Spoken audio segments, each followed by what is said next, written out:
Hello, this is a free call from An offender at the Chillicothe Correctional Center. This call is from a correctional facility and may be monitored and recorded. To accept this free call, press 1. To refuse this free call, press 2. If you would like to permanently block... Thank you for using Securus. You may start the conversation now. Hello? Hello? Hi, is this Robert? Yes, hi Gypsy, how are you?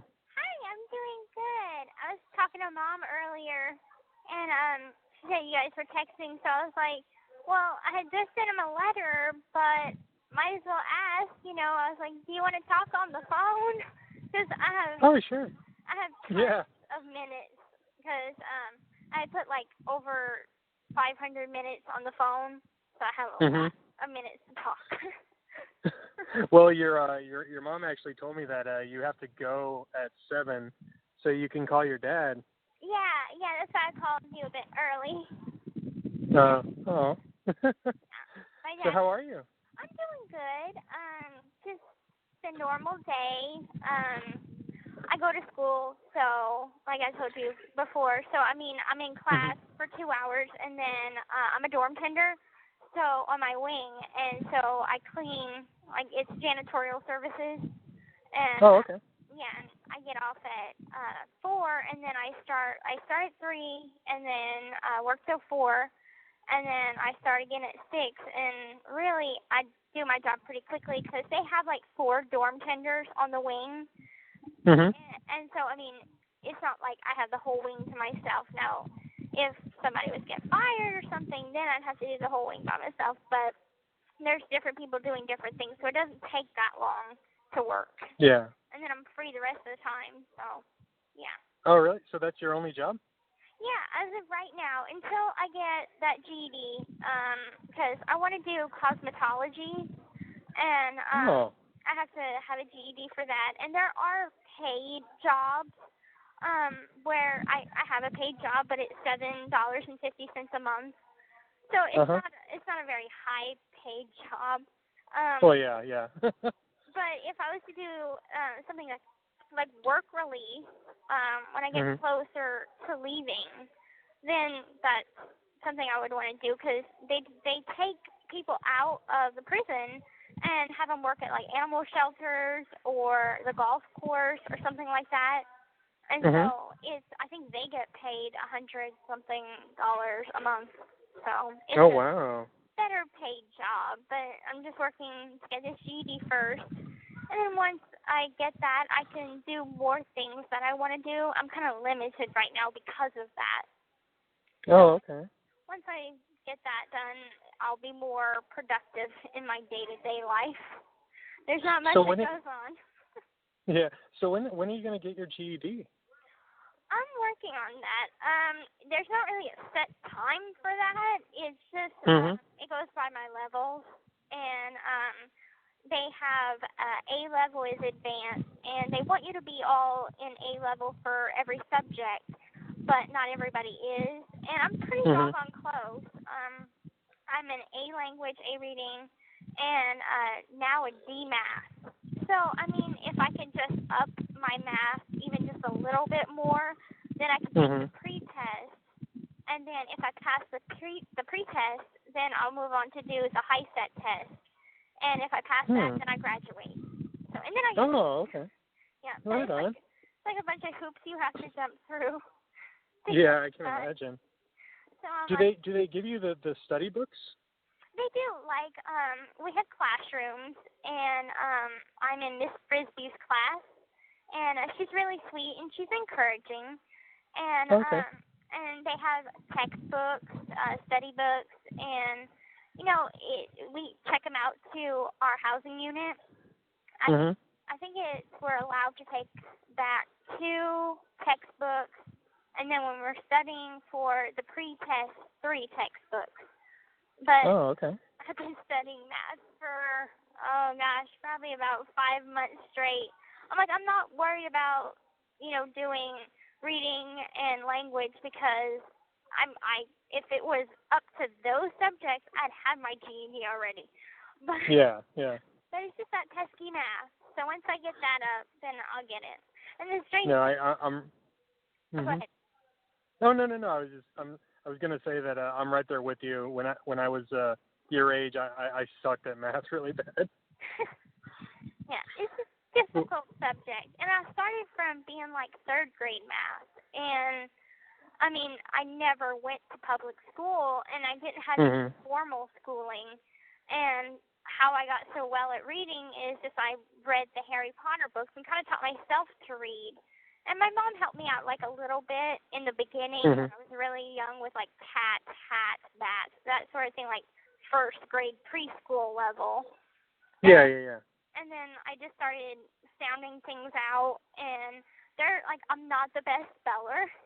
So if you notice in my letter something might be misspelled because, yeah, I'm good at reading, good at language, but not that great at spelling. So. Do you have access to a dictionary? Yeah. I check a dictionary out every week from the library. Okay. Yeah.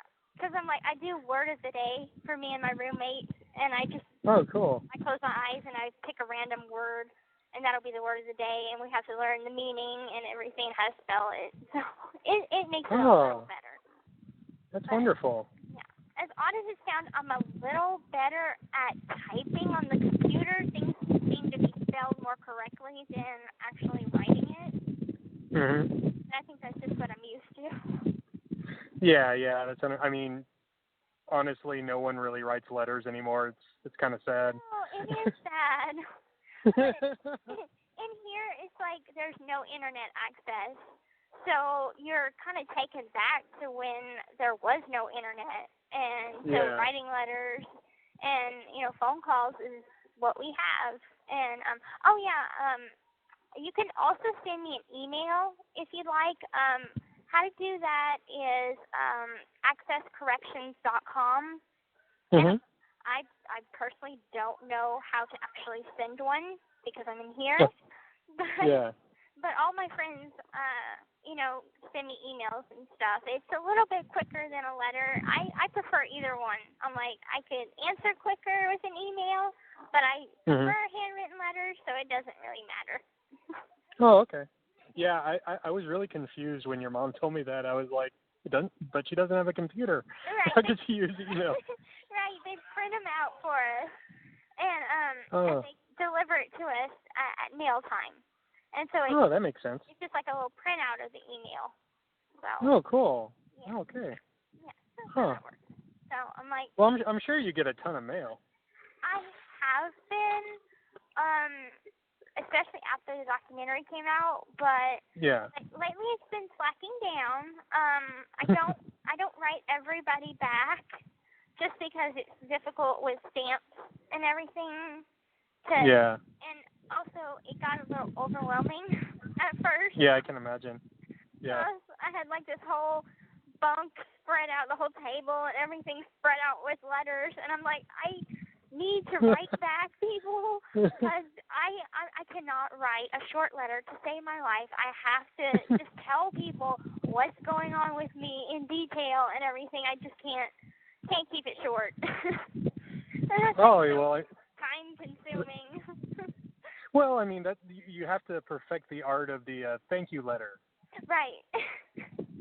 Yeah, because when I graduated from high school, I had to write at least 500 of those.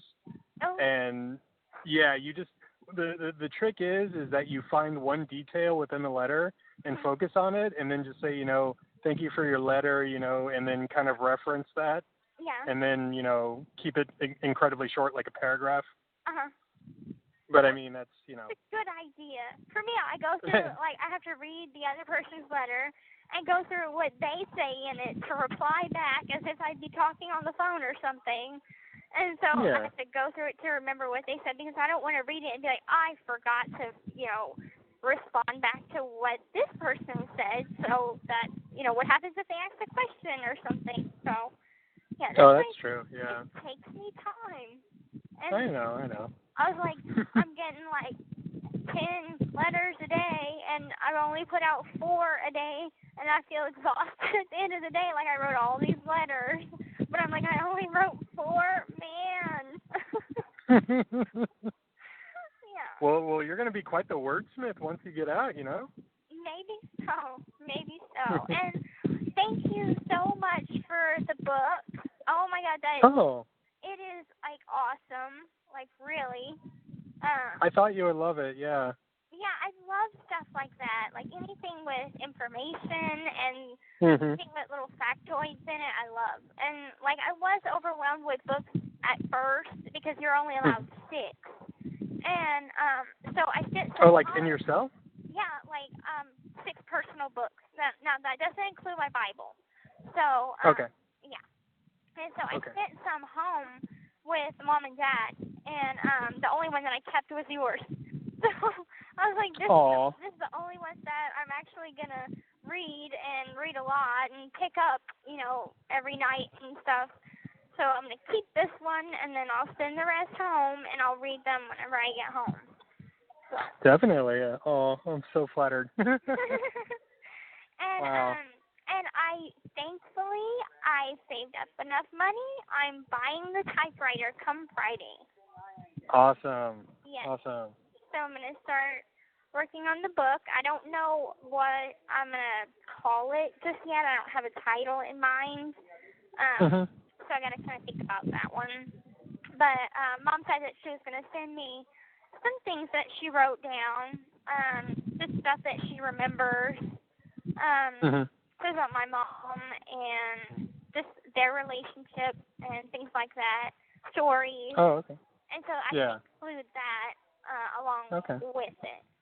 Because I'm like. Well, did you find those notes helpful? I did, absolutely. Yeah, because I was wondering. I was like looking in the library for something like that to try and help me kind of understand how to even begin to write a book. And there was nothing in the library about it. They have certain grammar books, things like that, poetry, but nothing on how to actually, focus on writing your own book. So Yeah, those were very, very helpful. And yes, thank you. Because I'm like, no problem. Can't go online I'll research that stuff. Yeah, well, I'll keep an eye out though, because I have a wish list that I made for you of like just ideas. I know it's weird. That's fine. It's fine. Well, I mean, I don't know. I just I kind of I was like, oh, Gypsy would love this, or like something along those lines, or when it was so funny. I got to tell you this though. When your mom told me that the commissary sold typewriters, I was like, what? I was like, that's the most random thing. I know, it is kind of random. Like, and I went up there to let them know that I want to purchase one. And they're looking at me like I'm from outer space or something. And I'm like, yes, I want to order a typewriter. And they're like, even the lady that works there that heads up the whole canteen doesn't know how to go about to order a typewriter. And one lady said, just put it on the kiosk, and that's that. It's just like ordering a TV. And I'm like, the code doesn't work. They have it on the canteen list, but the code for it doesn't work to put it on the kiosk. And so I assume that it's maybe a more complicated process.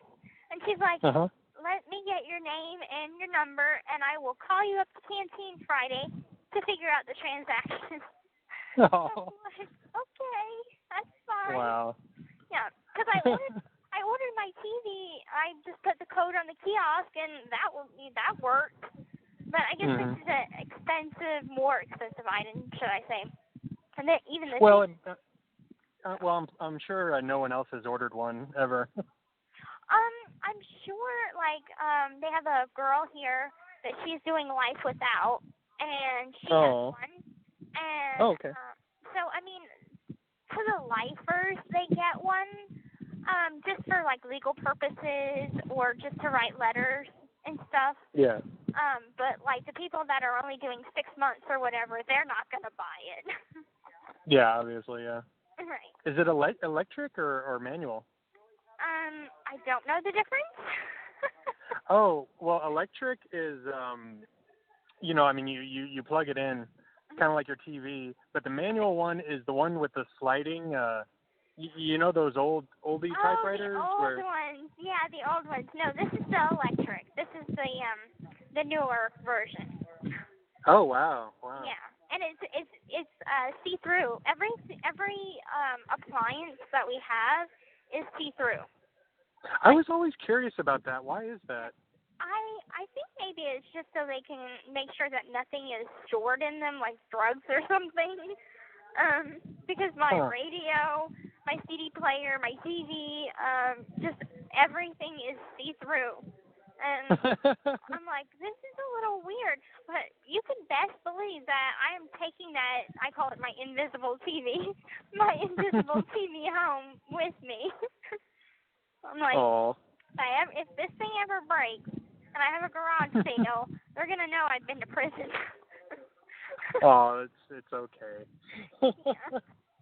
It doesn't matter. I mean that's the funny thing. Like, I don't understand why that stigma has to go around. You know what I mean? I mean, if you do your time, then that's it. You know, you paid your debt. Yeah. That's what I don't understand about people. I know, and it sucks because it's like when I get out, I know that I'll be branded for life, and I feel like I do feel like it's unfair because I have the title of murderer now on my name, and I'm not. But you didn't murder anybody. I know, that's my point. And I'm like, if you would know me in person, like, I don't even hurt bugs. That's how, like, non-violent I am. Like, I don't get in fights. I avoid verbal and physical confrontation at any means possible. That's good. Very good. Just avoid it. And I'm just like, let's make peace, you know? I'm not violent. So I'm like, whenever people ask me, what are you here for? I'm like, second-degree murder. And they're like, you? You're kidding. I'm like, no, unfortunately not. Yeah. It does kind of suck. But, I mean, I'm thankful that I didn't get longer time because I know that if I did not have the background that I have, I would have gotten longer time. I think that the prosecutor had pity on me. And I think that, you know, my father, he's like, here he is in the documentary practically defending you, but he sentenced you to 10 years in freaking prison. What sense does that make? And I'm like, Dad, he has a reputation for being a hard-ass prosecutor. You know, his job is to prosecute and send me to prison. But, I mean, it was still, I'm sorry, they're talking over the microphone. No, it's okay. I hate it when they chime in like that. What is that? It's a big bullhorn that they make announcements on our wing, and they could. Oh, wow. Especially at like 7 a.m. and they call this person Gypsy Blanchard to the module, and everybody has to hear it, so it's kind of annoying. But yeah. But yeah, I mean, it's like I understand why I got, you know, still time. But I do want to go home so bad. And, like, I take responsibility for what I've done. And I feel like I have remorse. And I feel like I could have so much more help on the outside than in here. Because in here, there is counselors, but I can't get the right amount of help that I need. And that's what I do want to look into, and I know my dad will get me the best therapist possible when I get out. And I just have a lot of processing to do, you know? Oh, very much so, yeah. Yeah. So, I mean, it's just going to take a little time, because I'm like, I don't consider myself messed up, quote unquote. I just think that I have questions to want to know why me, and you know, things don't make sense because I don't fully understand it. And maybe a therapist knowing certain types of mental illnesses could help me understand my mother, could help me understand me and understand Nick and put it all together, because there seems to be like a lot of things that I still am piecing together every day. Like, I learn new stuff all the time by talking to Mom and Dad on the phone. Yeah. And so it's like, it's crazy to think that, you know, I've lived my whole life not really knowing anything about myself. So they're trying to help me, and in turn, I'm trying to help them. So. Yeah. Well, you know what's really cool though? What? Well, I mean, if you think about it, there's a term. I mean, there's actually a word for, what you went through. So that means that there's knowledge out there. You know what I mean? And that means that, yeah, people understand. And yeah, I mean, it's going to take a long time. And I've actually been reading up on it, and it's so funny. I mean, it's just like, you're mostly, I'm not a professional, and I'm not, this is just my opinion, but I just think, like, I think mostly what it is just PTSD, Yeah. Post-traumatic stress, syndrome. And I mean, it's really, I don't know. I don't want to, like, tell you how I relate, like, over the phone. Fine. Because that's fine. Well, I was hoping, it was so funny too, because before you called, I was talking to Kristy, because I was telling her that, I was hoping to go up and visit you in September. Oh, that would be amazing. Yeah, like, I was telling her, I said, it would be much better to, have a face-to-face to get a better impression rather than over the phone, Yeah.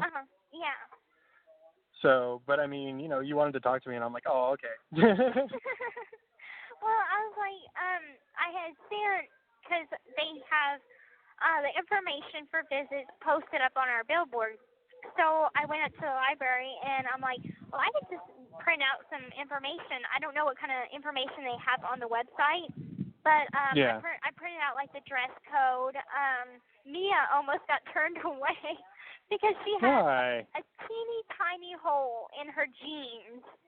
And what? Yeah, and you can't have ripped jeans, nothing provocative or sexy or anything like that, nothing that shows too much skin, nothing with vile language on it, just things like that. I'm like, who would come to a prison in, like, sexy clothing? Seriously. Or a woman sexy, yeah. It's just, like, That's crazy. funny. But, That's yeah. funny. Mia was like, yeah, I almost got turned away because I had a little hole in my jeans, and they threw a fit about it. I'm like, oh, my God. Lordy. Oh, yeah. man. Yeah. And let's see, what other things? What you can bring up to $50 worth of quarters, though nobody goes through $50 worth of quarters in the visiting room. I mean, it's possible. But nobody really does that much. I mean, if you want to eat for weeks. Yeah, Gypsy, we can try. It's like they got good food up there. They've got, like, burgers, which we can buy those burgers that they have in the visiting room, but I think they price gouge us majorly, because the ones in the visiting room is like $2 and something cents, and over here, to buy them off Canteen, it's like $4, almost $5 a burger. I'm like, damn. That is a rip-off.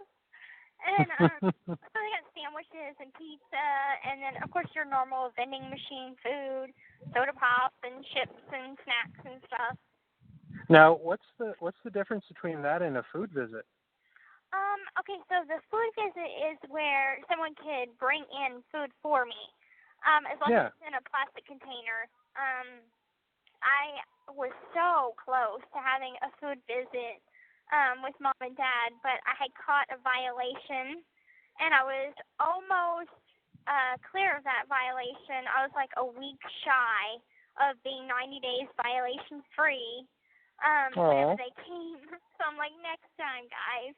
And what sucks is the last time they had came, I had only gotten 2 violations in a year since I've been here. One was for circumventing mail, which I had a pen pal, and he didn't know what I looked like, so I wanted to send him a picture. So I wrote in a letter, I'm sending your mom a picture of me to send to you. They caught that, and I got a violation for it. Oh. Because offenders can't send offenders pictures of each other. And then in April I had slept through count. It was because they count us at certain times. Uh-huh. And so I was sleeping because I had a test for school that morning, and I was so tired. And so I just took a nap, did not even hear them call count over the speaker. And I was sleeping, and then they knock at the door with the door wide open. And, okay, the rules are you're supposed to be sitting on your bunk with the light on and the door shut. The door was open, the light was off, and I was sleeping. And I climbed down off the bunk, and I'm like, hold on, let me get it for you. I turned on the light, climbed back on my bunk, and tell them, I'm ready now. They're like, hand me your ID. I'm like, shoot. Oh. I only got, the first violation you get is 8 hours extra duty. And that's extra cleaning or cleaning out the smoke pit or something simple. Smoke pit? Yeah. Lots of people smoke here. Real cigarettes. Oh. Yeah. Oh, okay. Yeah, like everybody smokes. Wait, I didn't know that was allowed. Yeah, like in county it's not allowed, even though they started selling e-cigarettes. And I had a couple of e-cigarettes. I liked the menthol, but then whenever I came here, they don't sell those, so I wanted to quit. So I just quit. I was like, I can't commit. It's like you come to prison, start smoking, or come to jail, start smoking. What's wrong with you? I'm sorry. I'm so sorry. I cannot picture you smoking a cigarette.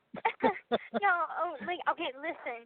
For my 25th birthday, I spent it in Sandalia and I had just got to prison. And they make you go through receiving and orientation. And I was like, well, this is the first birthday, well, the second that I had been locked up, but the first one, it was like a month after I got arrested, so I wasn't much into celebrating. And so anyway, I just wanted to do something special.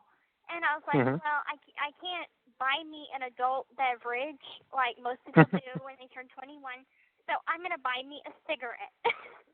Oh, that was the worst mistake, because I paid 10 stamps and a deodorant, a brand new deodorant, for this cigarette that was itty-bitty roll-up, not much tobacco in it.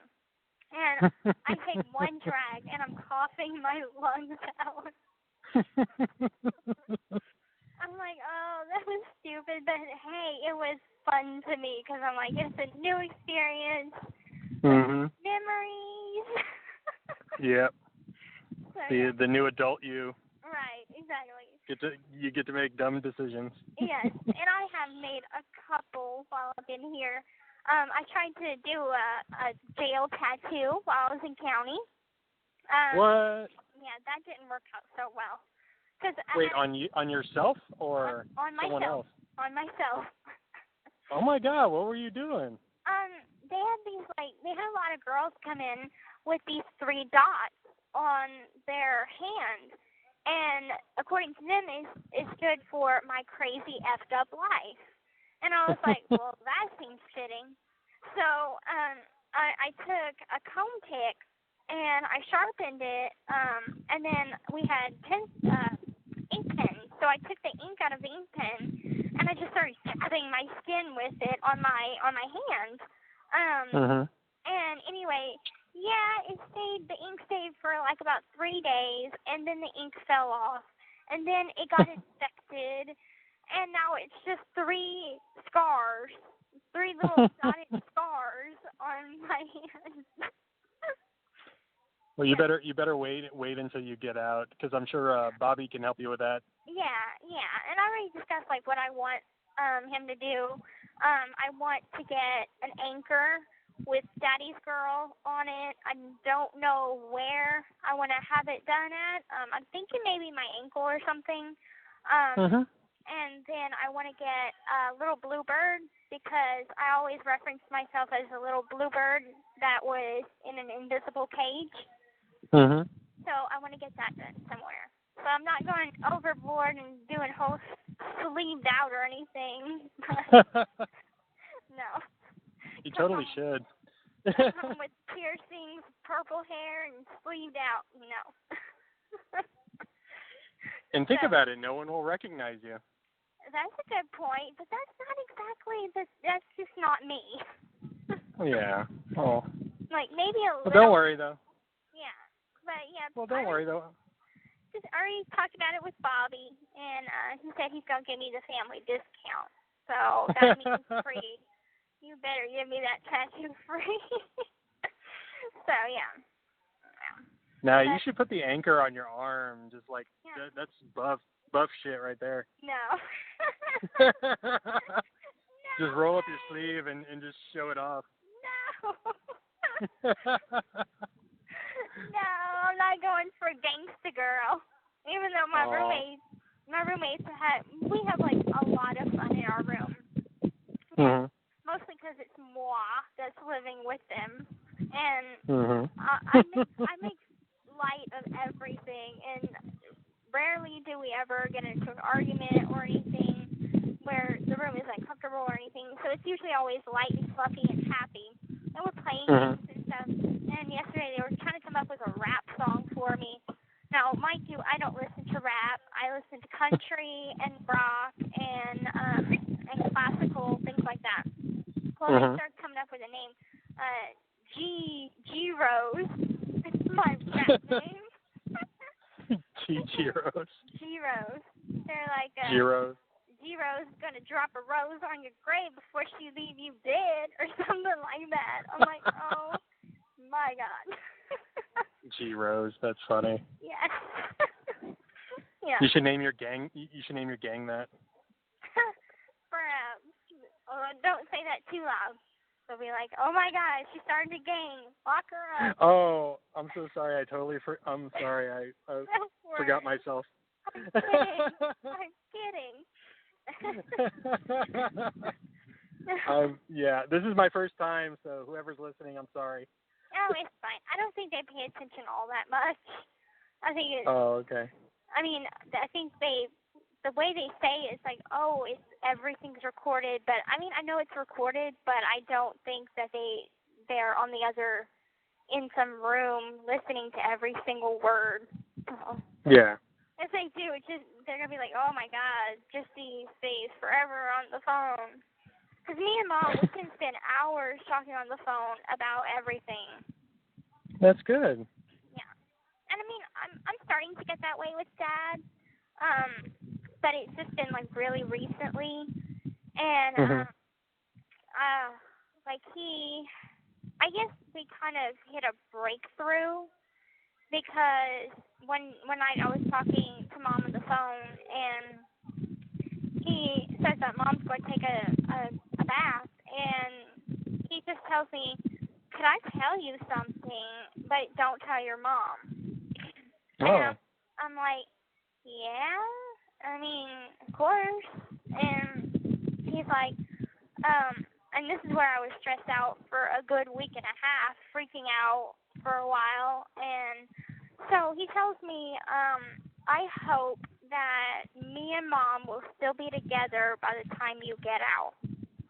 And I'm like, I'm not processing what he's trying to tell me. I'm like, okay. And he's like,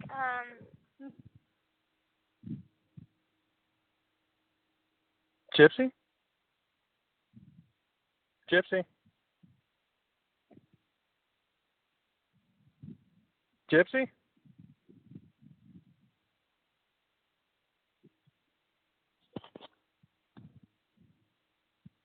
Gypsy? The person you called has hung up. Hello, this is a free call from an offender at the Chillicothe Correctional Center. This call is from a correctional facility and may be monitored and recorded. To accept this free call, press 1. To refuse this free call, press 2. Thank you for using Securus. You may start the conversation now. hello? Hey, sorry it got cut off. I don't know what happened. That was our phones, because our phones drive me absolutely crazy. They cut off from time to time. It started happening recently. And so whenever I was talking, I just went on talking, and they're like trying to tell me the people on the side of me, they're like, Gypsy, Gypsy, are you talking to anybody? I'm like, no. Hello? Oh, yeah, I go, because like, Gypsy, what's going on? I was like, I was still going on talking. Oh. Okay, so what was the last thing that you heard me say? Well, my heart was breaking because you were saying that, your dad confided in you that Yes. he doesn't think that him and Kristy are going to stay together. Right. And so, I mean, that's some heavy shit. Yeah, it is, especially to lay on me now because I've gotten comfortable with her. And, it's like they've been together, I think they've been together as long as I've been alive. I think they got married maybe a year or so after I was born.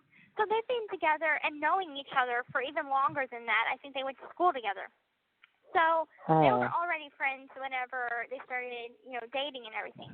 And so they've been together for a long time. And this couple, I idolize their marriage. Like, I'm like, oh, well, it doesn't matter, what people say about marriages and stuff because at least I have a marriage that I could look up to and, believe in that, that people can stay together. And he drops this bombshell on me.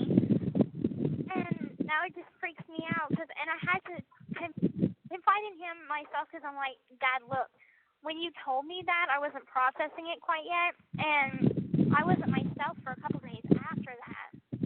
I'm like, people noticed that I wasn't smiling. I wasn't happy. I was just very sad, looking like I was depressed. Something was wrong. And that's just not my personality. So people knew that something was wrong. And I'm like, how do I even explain this to anyone? Because I just don't know how to process it right now. I'm like, is my dad saying that he wants a divorce? Because that's what it sounded like. And so I asked him again, I'm like, how are things going? He's like, no change. And I said, can you at least tell me, is it my fault? And he said, no, it's not your fault. They had been going through a rut for like 10 years. And so... Jesus. So, I mean, this is nothing new, because I'm, like, thinking maybe things are a bit more stressful now that I'm back in their lives. They have to travel more. It just, I couldn't help but think that maybe it was because of me. This call is from a correctional facility and may be monitored and recorded. What the hell? It does that every once in a while. So okay. Yeah, it does that all the time, like every 30 minutes or so. But, weird. Yeah. So anyway, I was like, can you at least tell me what y'all having problems with? And he's like, he wants to do stuff like he asked her, let's go out for a drink, and she'll be like, well, we have wine in the fridge. He wants to do romantic stuff with her, and she's a homebody, so she doesn't want to go out, And so anyway, so I talked to her. And she starts telling me that they got into an argument, and I asked what the argument was about, and and she was like, well, he's bitching at me, saying that I don't do anything, even though he's off, all the time at work, and he does a lot more than I do, but you know how she has a neck injury. Well, so it's like she's limited to what she can do in a full day, whereas he is used to working a lot. But, I'm like, I'm getting both of them telling me what's wrong about the other. And I'm like trying to tell Dad have more patience and stick it out. Try and talk to her more. Ask her to do something spontaneous. Keep trying to do that. And then I talked to her and I was like, well, why don't you go out on a date with Dad? How long has it been since you've actually went on a romantic date or something? And she's like, well, we stopped at Lowe's, and that was spontaneous. I'm like banging my head on the phone. I'm like, I want to say, that's not what I mean. And then I'm like, and me and her, we talk about, like, we're adults, so we get into some adult conversations. I'm like, how long has it been since you guys had sex? And she's like, I mean, like last week, but before that it was like 3 months ago. And I'm like, he's a dude. He's off, working 28 days. And then on 28 days, give him some booty, So I'm like trying to be a love coach here. That is so, I think that's so awesome of you, though. I mean, despite your circumstances, you're here trying to help your parents. You know what I mean? Right. I mean, no, I mean, that's so sweet. But I mean, you do know, though, that I mean, they're going to make whatever decisions they're going to make. You know that, right? I know. And I know that there's nothing I can do about it. He talked it over with Mia and Dylan. And Mia said she is surprised it didn't happen any sooner. Like, he's just talking about this now. She thought it would happen more sooner. And well, for me though, I just don't want you to hold it like I don't want you to hold any guilt about it. No, I mean, I've gotten to the point where I accept whatever happens, and I told Dad, I'm like, I just want you to be happy, and I love you both, and I just. I obviously I want you guys to stay together, just because. Of course, yeah. I that's what I want, and I mean, my mother and Dad broke up and got a divorce when I was a baby, so I don't remember any of that. So I didn't have to go through those emotions, and so now that I'm older and I'm like I can understand those emotions now. And I'm like, I kind of understand why people kind of flip whenever they, their parents tell them we're getting a divorce or something. I understand those emotions now, whereas I didn't before. Well, and plus, I mean, even if they did, I mean, it's a lot easier because y'all are all grown up, Right. Yeah, I mean, so it's not like they have, like teenagers to deal with, I mean, well, Mia's what, 16? Yeah, she just turned 16. So I mean. Yeah, so I mean. I think she's able to stick it out until after Mia goes off to college, and by the time she's in college, I'll be coming home. If if things don't work out with the petition, by the time they all leave, I'm gonna be coming home. And I mean. Oh well, did you hear we got 2,500? We did. Yeah. Oh, we're actually wonderful. Over right now. Oh, that's wonderful. Aww. I'm going to have to have Dad set a new goal because he wants as many as possible. And I can. Well, yeah, it was extended. There's 2,500 more. Oh, my. Okay. But I mean, good. people are still signing, though. Like, last time I checked, it was like 2,536, I believe. Wow. So, yeah. That's amazing. I'm so touched by how much support I've gotten. Because definitely in the beginning it was rough.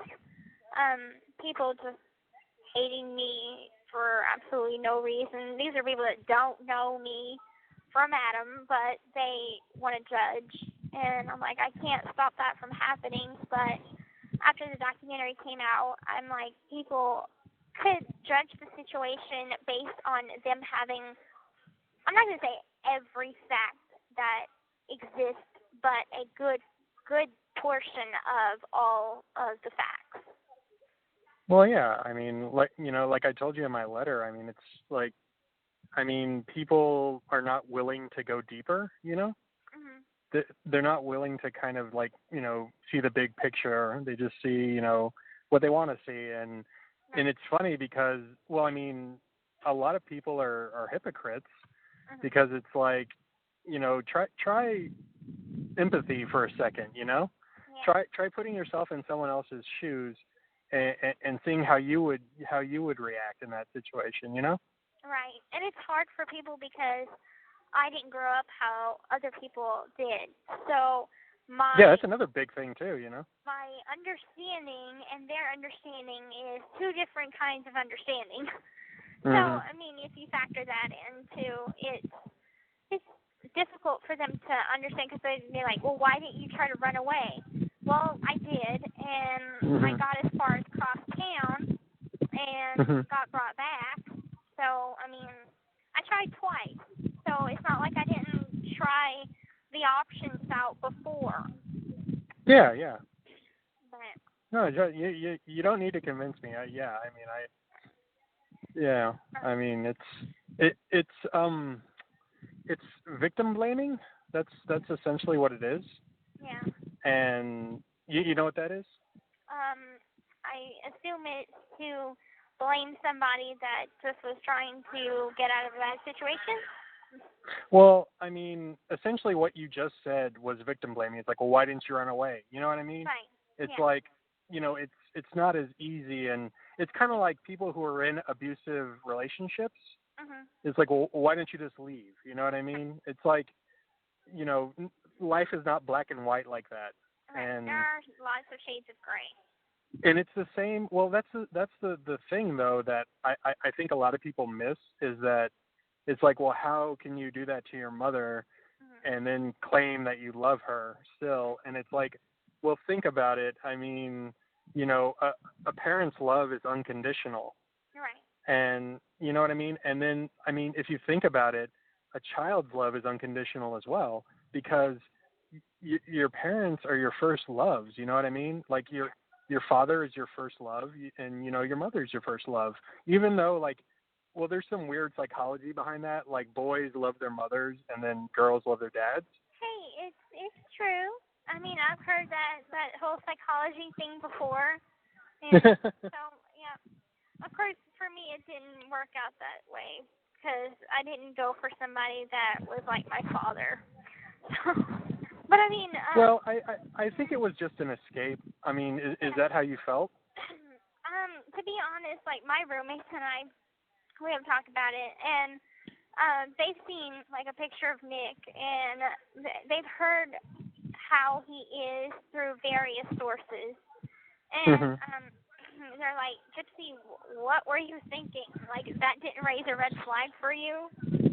I'm like, listen, I wasn't allowed to date. I didn't expect to have social gatherings.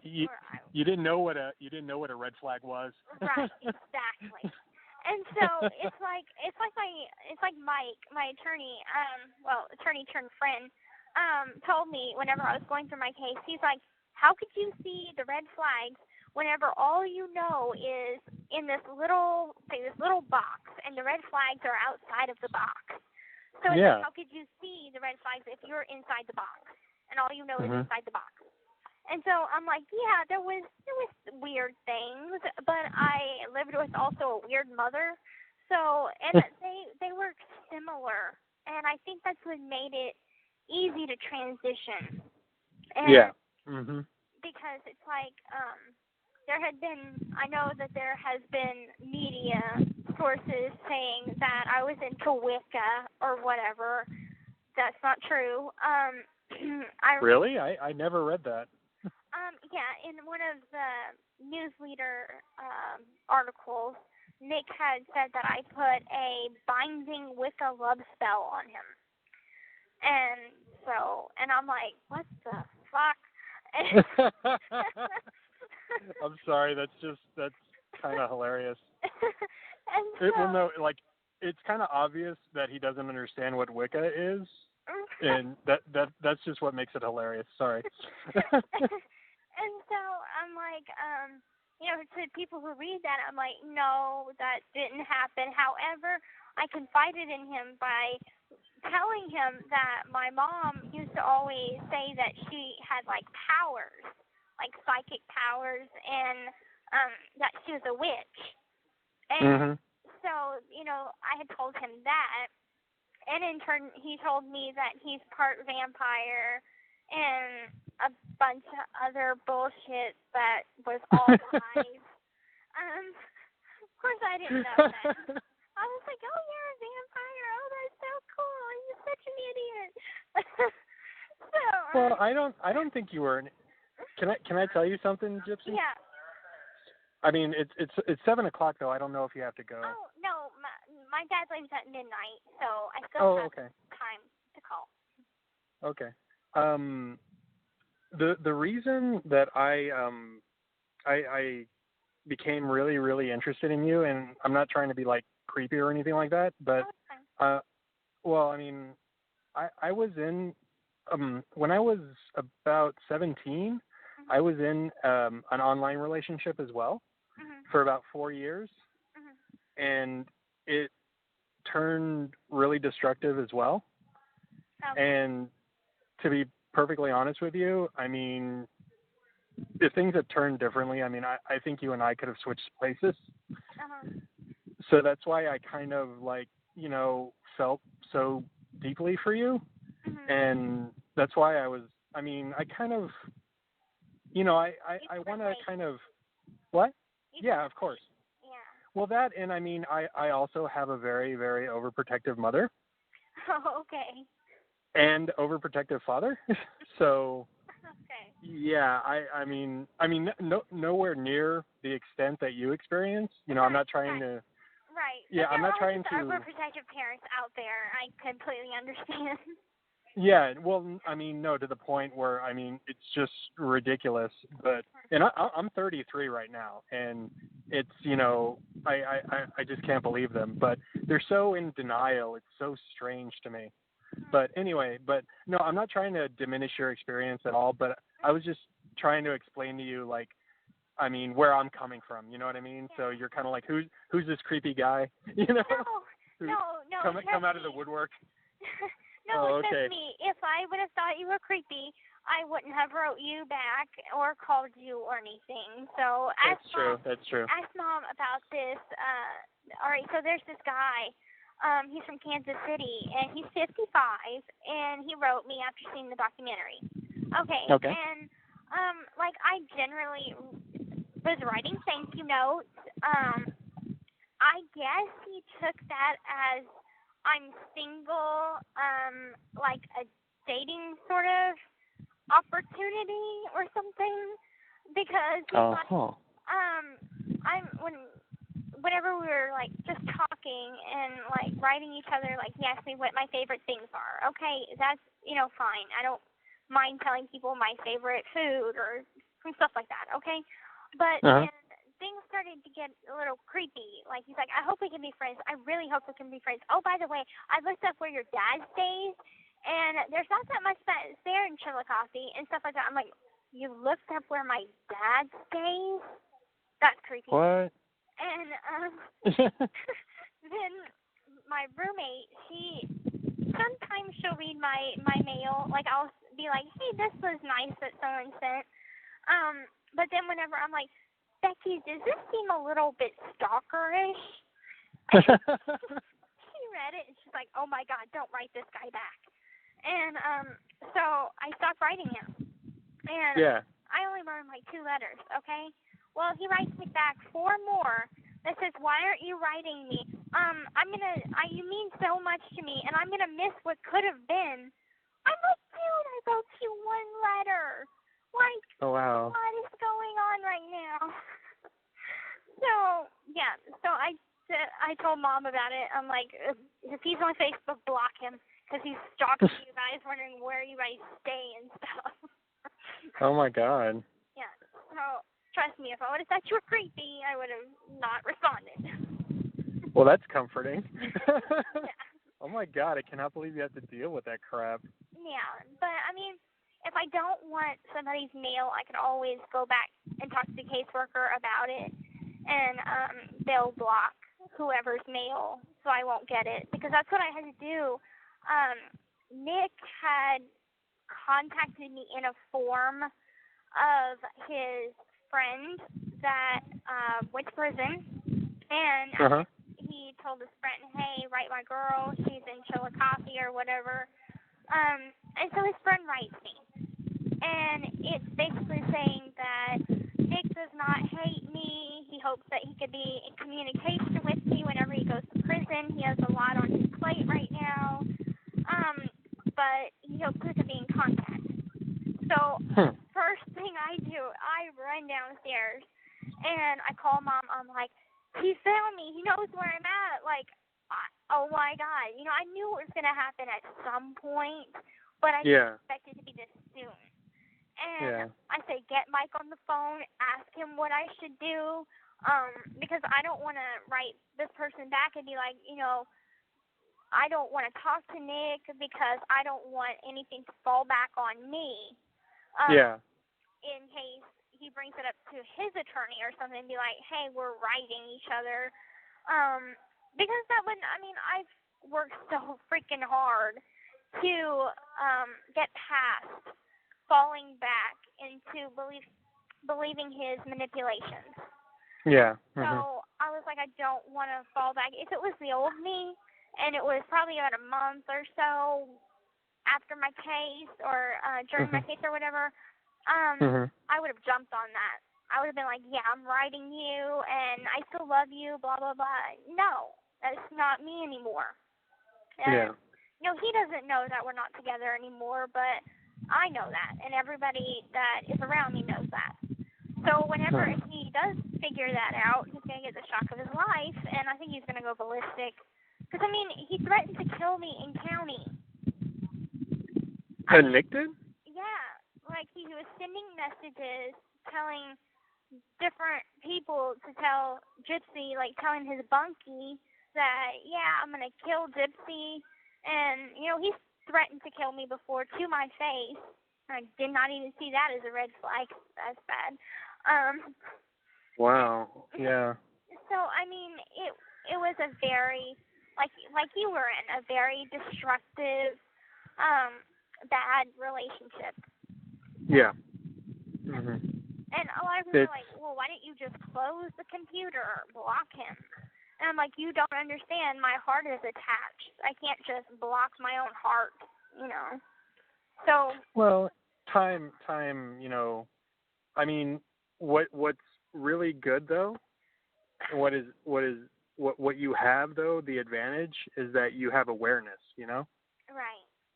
It's, you can see it's like, your kind of your bullshit filter is ramping up when you're hearing it, you know what I mean?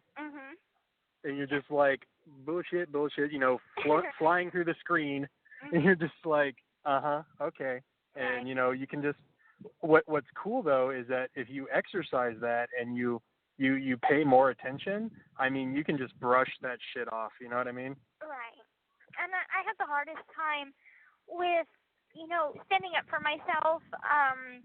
A lot of people worry about me that I get taken advantage of. Even in Do you? here, I don't think I do.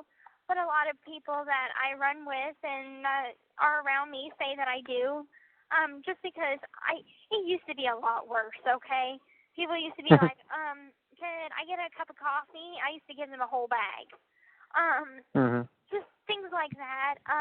But every once in a while they'll be like, I need this, I need that, and if I can spare it, I'll lend it to them or whatever. But I have to stop doing that because I'm like, I need to take care of myself. My dad does not give me money to take care of everybody else. He gives me money to take care of me.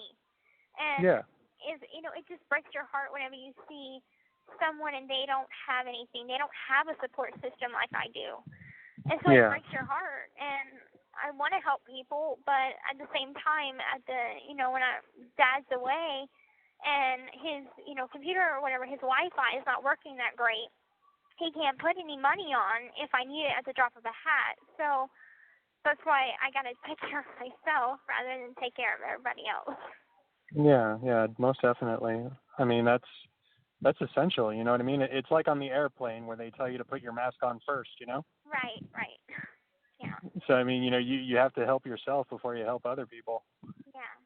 But I am getting better at it, and there might be people that tell me sob stories or whatever, but I'm like, as much as my heart goes out to them, I have to realize not everybody is genuine about their emotions or their stories, because they could just be making stuff up. Like they had this lady in county. She had made up a whole story about how she had brain cancer and that she was going to die in 2 years and that she was pregnant. And anyway, turns out 2 years later, she's here. She doesn't have brain cancer, and she was never pregnant. I'm like, oh my God. Was she crazy? No, she's not on the crazy house. She was just. Oh, okay, so she was just kind of doing that team. Oh, okay. Yeah. like, I mean, some people, they can't, like, they're compulsive liars. It's so, I knew a few people like that. It is, I mean, just amazing to watch them work. Yeah. Because wow, they don't you can realize. come up with some stuff. I know. It's like you just, oh, yeah, trust me. It's funny, though, because, like, I mean, just, it's amusing, you know what I mean? Because, well, I mean, you know, you get to a point where, like, so how does the rest of this scam go, you know? Right, exactly. It's like, I'm with you. Come on, let's go. How does the scam go? Could I add more to it? You know, absolutely. And yeah, well, so. Just that realization, though, is hilarious, though, when they realize that you're not fucking stupid. Right. And it's like, I've had a couple people do that to me, and whenever I had first got to county, okay, so I was on suicide watch for... What? I was, on suicide watch for about 3 days. And oh, no. It was just standard procedure due to the fact that I had such a high-profile case. Okay. So, anyway, whenever they book you into county, yes, they have jail uniforms like I wore in the documentary. Yeah. But whenever I first got there, they put me in what we called the turtle suit, which is... You're naked, right? Yes. I mean, they give you like this kind of little cover up a little bit. But it's like a smock, right? Yes, it's a smock, and they take you up to the cell. And I had taken a shower. They put me on my smock and took me up there. And I was joking with them. I was like, "Is this my uniform?" And they're like, "For now, it is." Okay. And so they take me up to the cell, and there's 2 other women in there, and they're butt-ass naked. And I'm like, I'm butt-ass naked. So there's 3 women that's butt-ass naked in this room, and I'm like freaking out because I'm like, where the hell am I? I'm like, I know where I'm at, but I'm like, what kind of treatment is this? Like, this doesn't make any sense. And I didn't know that it was suicide watch until after the lady had told me. And anyway, one of the inmates was like, "Oh, yep, it's time to get raped 50 times a day." I'm like, "They rape us here?" I feel so big. No, and she's like, no, they have to search our cell 50 times a day. Yeah. Like, oh, okay. I was taking everything so literal. Looking for contraband. Right. And yeah. So I mean, after I saw mental health, and I was approved to get clothes, but after that, they kept me in a cell by myself for 4 months, locked down 24/7. Yep. I was like, why? Like, and I kept asking mental health, I don't understand. I'm not suicidal. I'm not homicidal. Why are you keeping me by myself when I'm not a danger? I don't understand this. And I was nice about it, okay?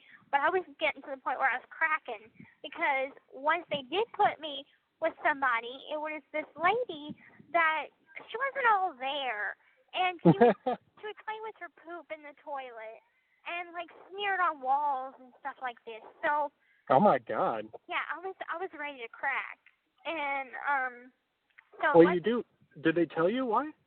No, they never told me why. And, do you want to know why? Yeah, why? Please tell me why. Okay. Well, I mean, I don't know for certain, but I mean, you answered your own question because of the profile of the case. What happens is usually, if there's a high-profile prisoner, first, being booked in, they'll keep you in solitary because they don't want conflict. Because if it's high-profile, people will try and make a name for themselves. Oh. So they weren't worried about, like you per se, you being a problem. They were worried that if they put you in population, it's going to cause, a lot of, because that's the thing, like, I mean, the case was still fresh, right? Oh, yeah, absolutely. Okay, so that's why, you know what I mean? Because if these people are seeing it on the news and all of a sudden you show up, Yeah, like and they're gonna had try these girls that had seen me on the news, and they were waiting for me to get to county. And Really? it's not like when I did finally get day room privileges, because they kept me on a 4-month solitary. And then after that 4 months, I got day room privileges to come out in the day room, but I still couldn't have my own towel, which is weird because I can have my spork in my cell. So it was just weird. Huh. And so once I got day room privileges, I got to come out and meet everybody. And everybody's like, we've been waiting for you to come out. And, you know, they seem nice, a lot nicer than in the Wisconsin jail where they'd seen me on the news too, and they were telling me I was going to burn in hell. So, yeah. So my adventures in county. And so, no, you should just say, like, your hell sucks. yes, absolutely. And so, I mean, people were nice to me, and then I realized that people were only nice to me because they were trying to get information on my case. What? Yes, because if they get information, anything pertinent, any important information that they could use, they could go to the lead detective on my case and say, well, I have information on the Blanchard case, and I want to speak to her detective. And they get time taken off of their sentence, whatever it is. What the? Oh, my God. So it's a brutal game in county because everybody's throwing everybody under the bus. Nobody's truly your friend. And so it was. Oh, well, yeah. It was painful because every time I think I'd make a new friend, Mike had to come and tell me that they snitched on me. So that was heartbreaking. And then I mean, poor Mike, he was like, don't talk to any of the girls. They're not your friends. And he tried to tell me, but I'm that kind of person. I make my mistake, and then I learn from it.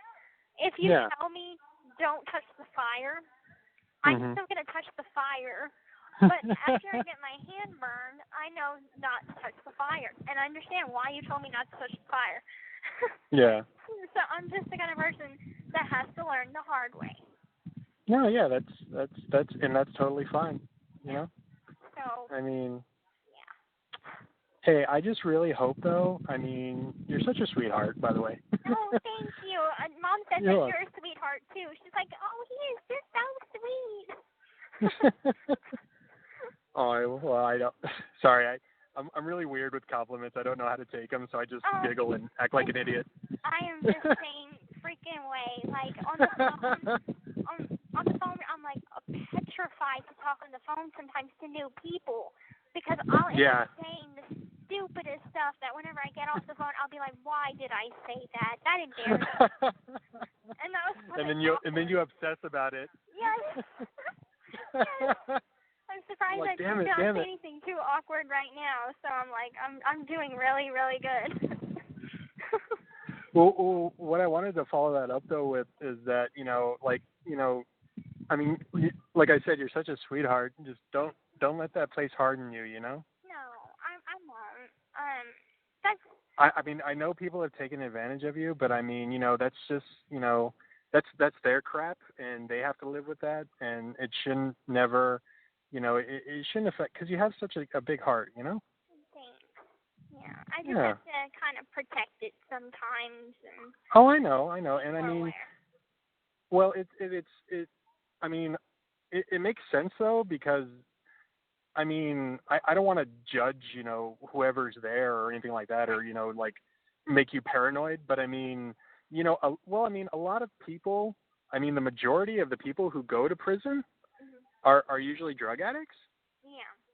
I mean, like a high percentage, you know what I mean? Oh, yeah. So, I mean, they've got their schmoozing skills, at 100% all the time. Yeah. You know what I mean? Yeah, so, that's a good point. Yeah.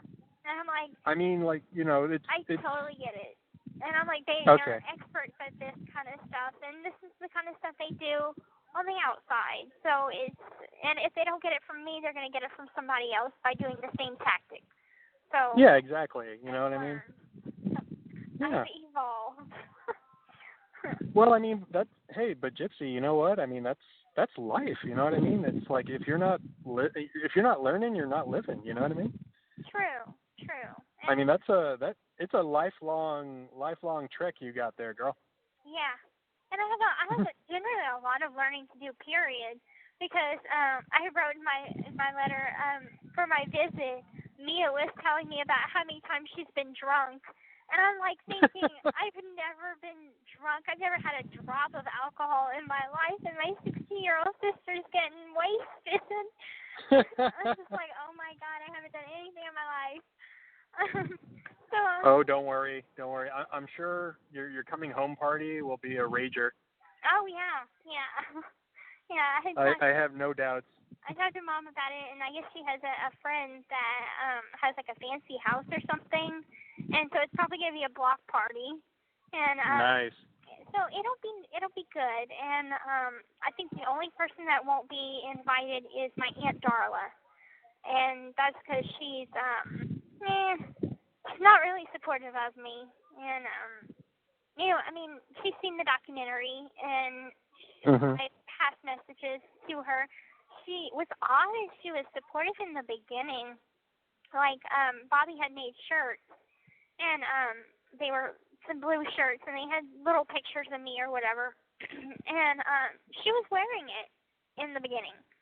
And to meet my attorney, and because my cousin Tiffany, Bobby, my grandfather, they all went and met up with him in New Orleans.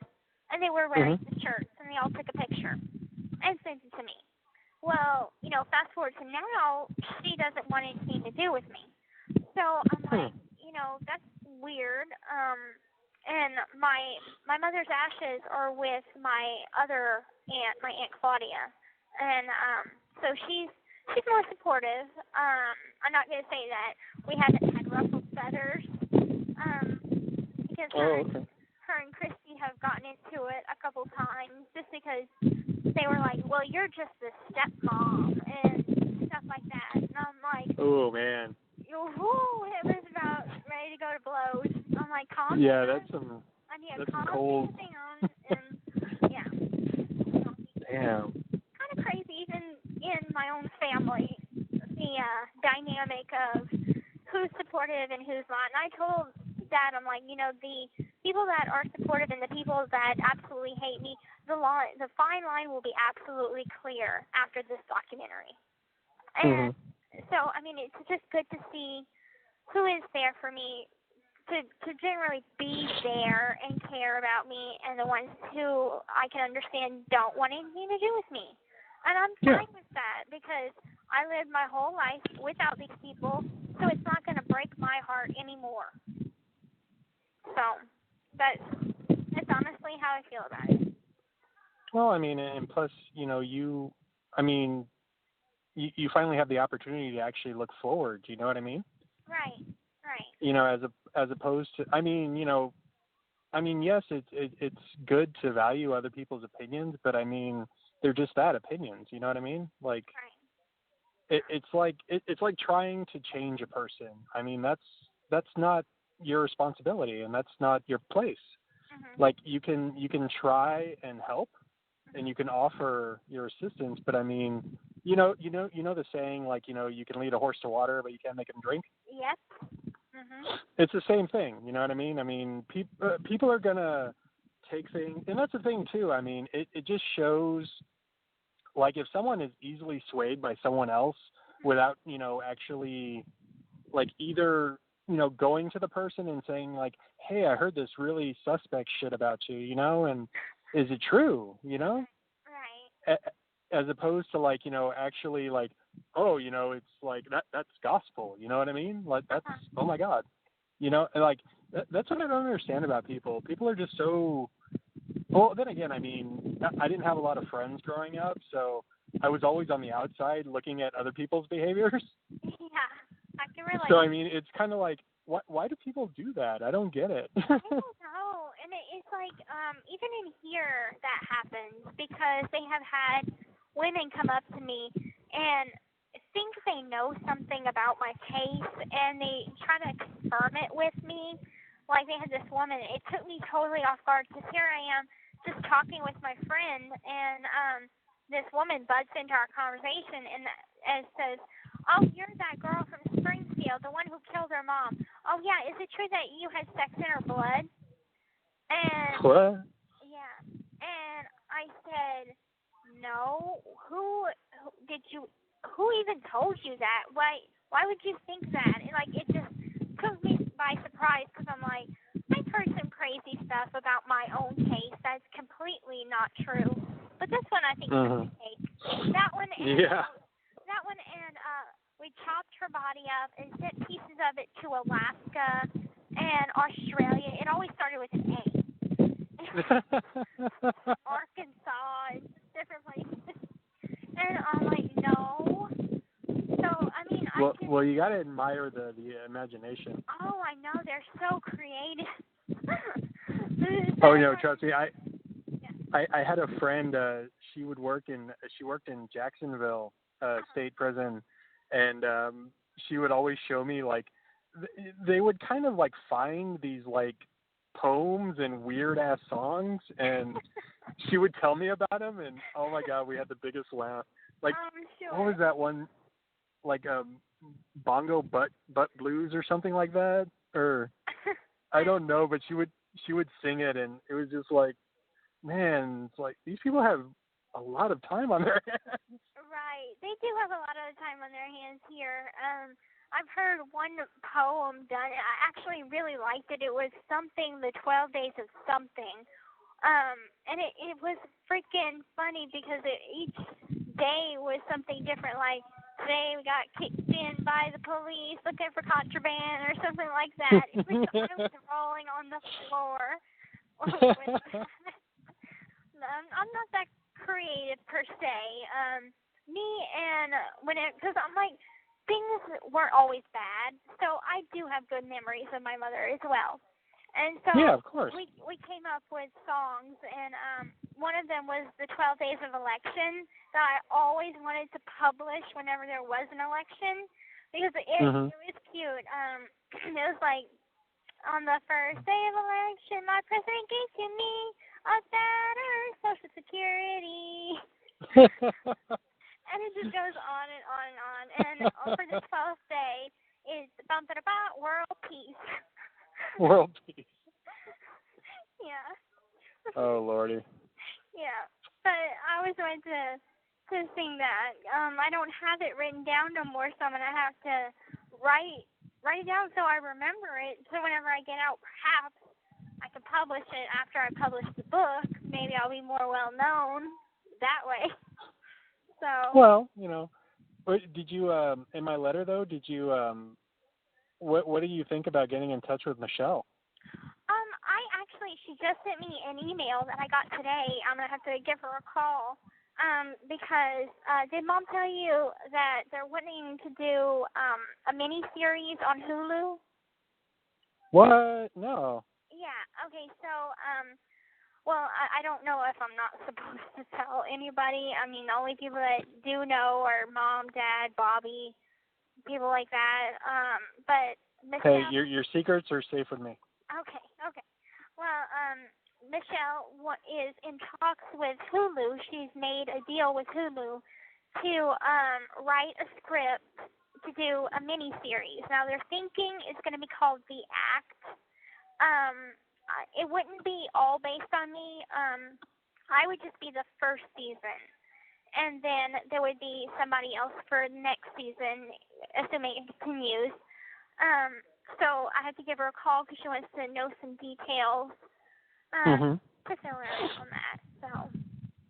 Well, definitely, though, just tell her about your projects and your ideas and see if she can help you because, I mean, she is a writer, Right. I even had to, we had a slight miscommunication. I guess Erin had thought that she was writing a book on my life. And so I had to talk to her about it. I'm like, I knew that you were writing a book, but I didn't know it was about me.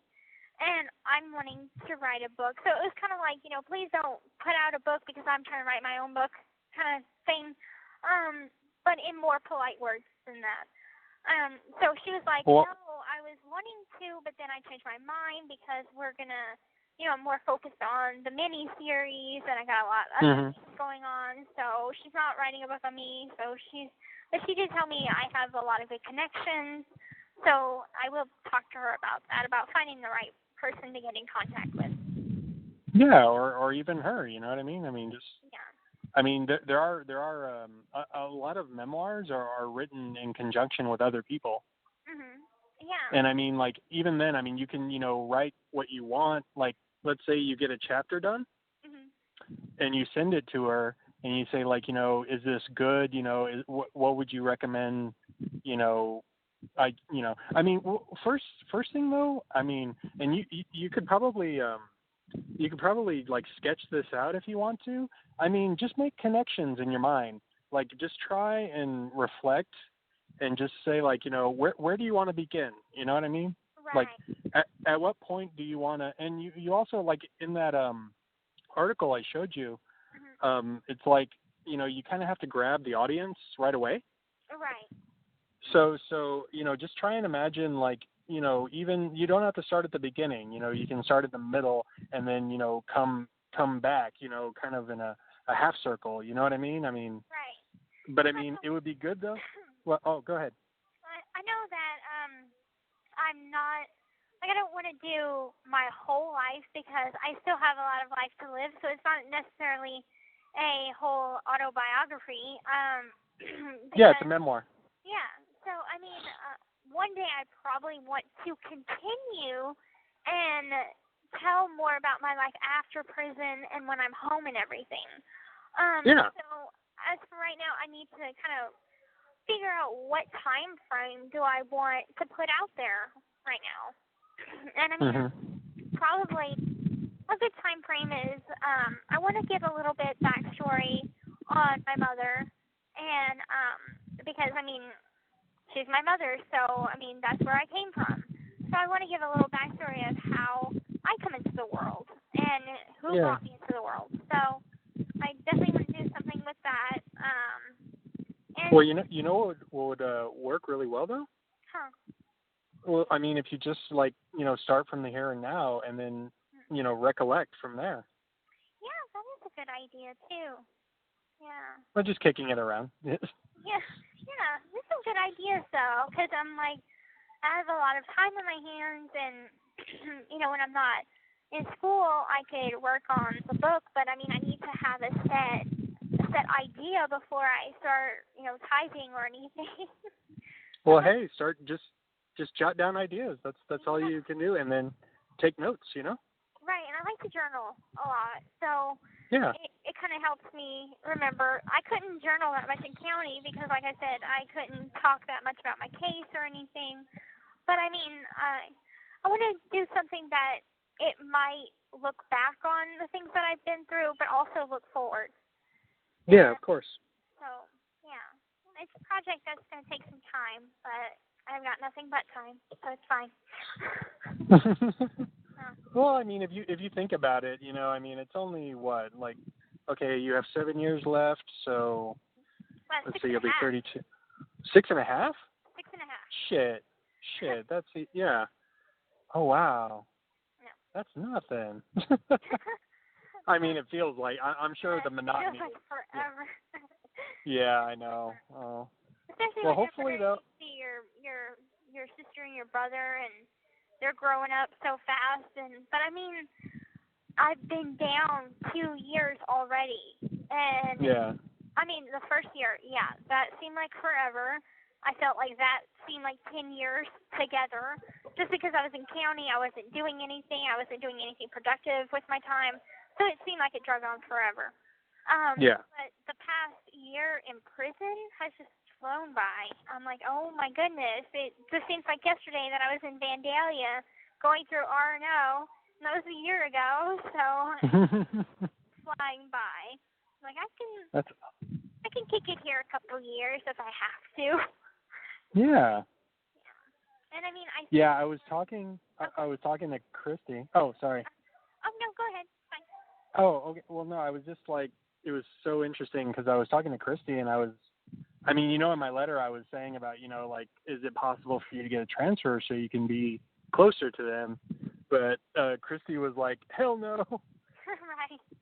Because this facility, This call is from Louisiana a correctional prisons facility and may be monitored and recorded. go away. Thank you, voice.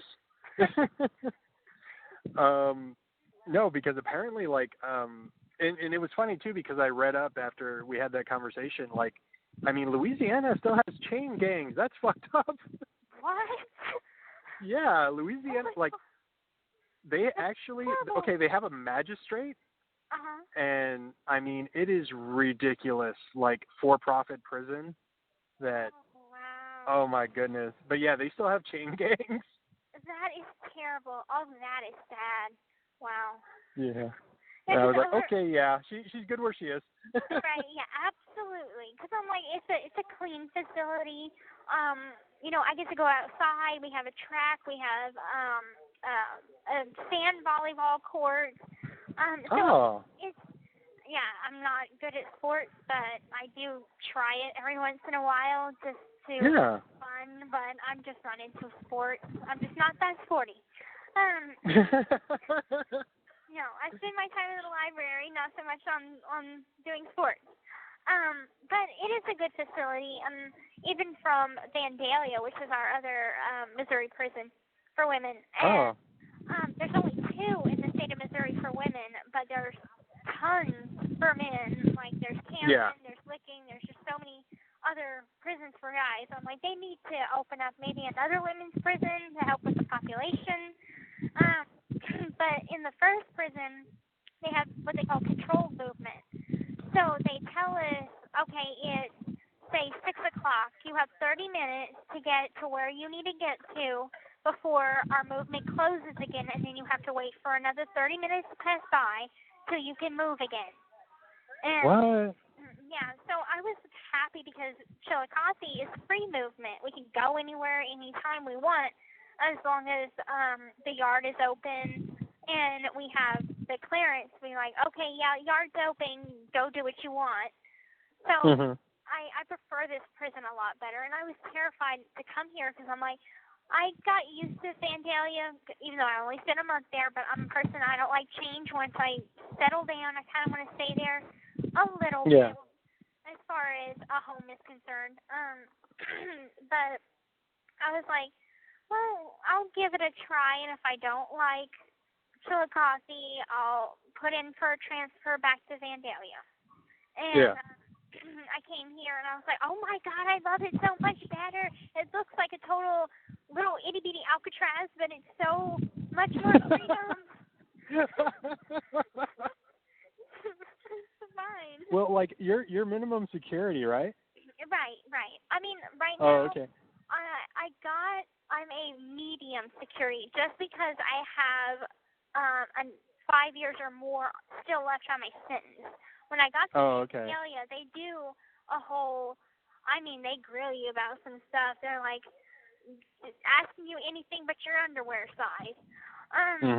But they just want to know what to put you as. And I got a medium, or minimum.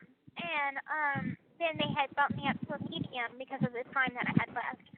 But, I mean, once my time goes down, then I'll be lowered back down to a minimum. So. Oh, okay. I'm like, yay! Well, I'm not a hardcore criminal. Well, it was funny because I've read about because I was curious about the stages, and I mean, of course, it varies from prison to prison. But I've read about it, and like the best thing I ever read, and I'll never forget it because it's so hilarious. But like someone who was in minimum security described it as it's like summer camp, but really, really shitty summer camp. It's like that. That's the best description ever. Yes, absolutely. I describe it as I would consider Vandalia more of a summer camp because the buildings literally look like red farm barns. I mean, if you Google Vandalia prison, women's prison in Vandalia, Missouri, it'll come up showing you what these buildings look like, and it looks like a little farm.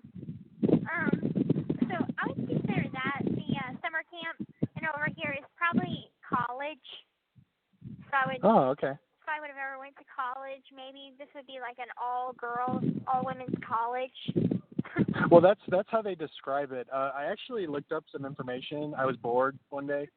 Like, I was. I mean, because I was looking on how to write to you, and then of course, like the information, vortex. You know what I mean? You go from one to the next to the next to the next. You're like, wow, I've spent my whole day looking at prison information. But no, it's fascinating because and there's actually video online of the old Chillicothe facility, and they tore that down. Talk about it all the time, but I'm at the new one. Apparently, the old one had a swimming pool, but I'm not really sure if that's correct. I'm like, really? No, it did. Yeah, it did. Well, like the new one, and they describe it as campus style, the one that you're in. But it was so funny because when the facility first opened, before they transferred everybody, they had tours for the citizenry of Chillicothe, and I was like, yeah, it's like, oh hey honey, it's Sunday, let's go tour this prison. Well, I think they still have tours, but I think really, I think they have had them, but I'm not sure if they're for citizens or for people wanting to work at the prison, to be correctional volunteers. Or volunteers. Oh, okay. So I'm not sure if it's one or the other, but they have had tours. I've seen them come in my classroom. I'm like, hello, little people. And they do have tours for Greene County Jail because they used to all the time come in and we're like, oh, yay, there's a tour. We get to be zoo animals for the day. Right. So we all act up and act like monkeys or something because that's what we felt like. It's like, put us on display. Yeah, we're gonna feel that way. Did you know that they back in the early 1800s they actually had human zoos? What? Yeah. Oh my God, no, I didn't know that.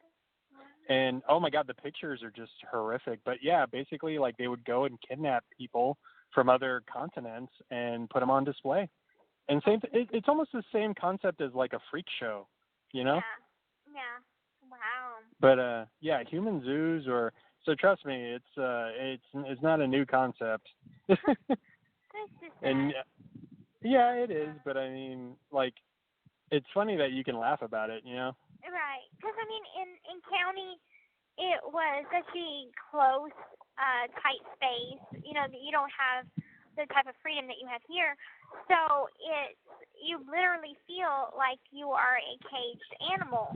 And I mean, I've met some officers that are very nice, that are just really kind-hearted people that just are doing their job and want to make a difference, and I respect them for that. Now, the majority of them that I have met in my 2 years, oh my God, like I used to be respectful of cops. Now I see the bad side of them, and I have no respect for people like that because they take pleasure in taking their power and abusing it, and it's sad because these are people too. Just because you're on the right side of the law and we're on the wrong side of the law doesn't make us any less human. Exactly. If you would make one mistake, guess where would you find yourself? You're going to be wearing khakis and you're going to be behind bars too. So, it's like that. So. Well, it's so funny too because a lot of people they don't see how thin that line is. You know what I mean? Like a lot of people, I mean, it's like, think about it. Like you fuck up once, just once, and then your life is, just changed forever. And I mean, I wish I could send you that book. Damn, that book was so interesting. It's this book that I found at this shop, and I just love the title. It just said, "You are going to prison." That's the title of the book, and basically it was written as a manual of what to expect when it's like you've seen the lights flashing, and basically like preparing you for everything. But it just like what was interesting, the best description I read in that book was saying it's like being in prison is like being on another planet. Yes. And I was like, holy crap. I wish I could send it to you, but I mean, there's that weird like Amazon, like it can only send you new stuff, which sucks. Yeah. But I can maybe look for it in the library because they do have a couple of books like that. Kind of like how prison got started and different books like that. That I was just looking at. I'm like, wow, they have prison books in prison. Seems a little weird. Well, this one though, but I mean, I don't think they would have this one though, just because like it basically shows how corrupt it is. Oh, okay. Yeah, they would not have that here. Yeah, because I mean, like people would. I mean, hell, you could bribe yourself out of any kind of charge, really. I mean, I wanted to so bad, but I was like, I can't do anything to get me out of this one. But I mean, for minor crimes, yeah, it works. Oh yeah.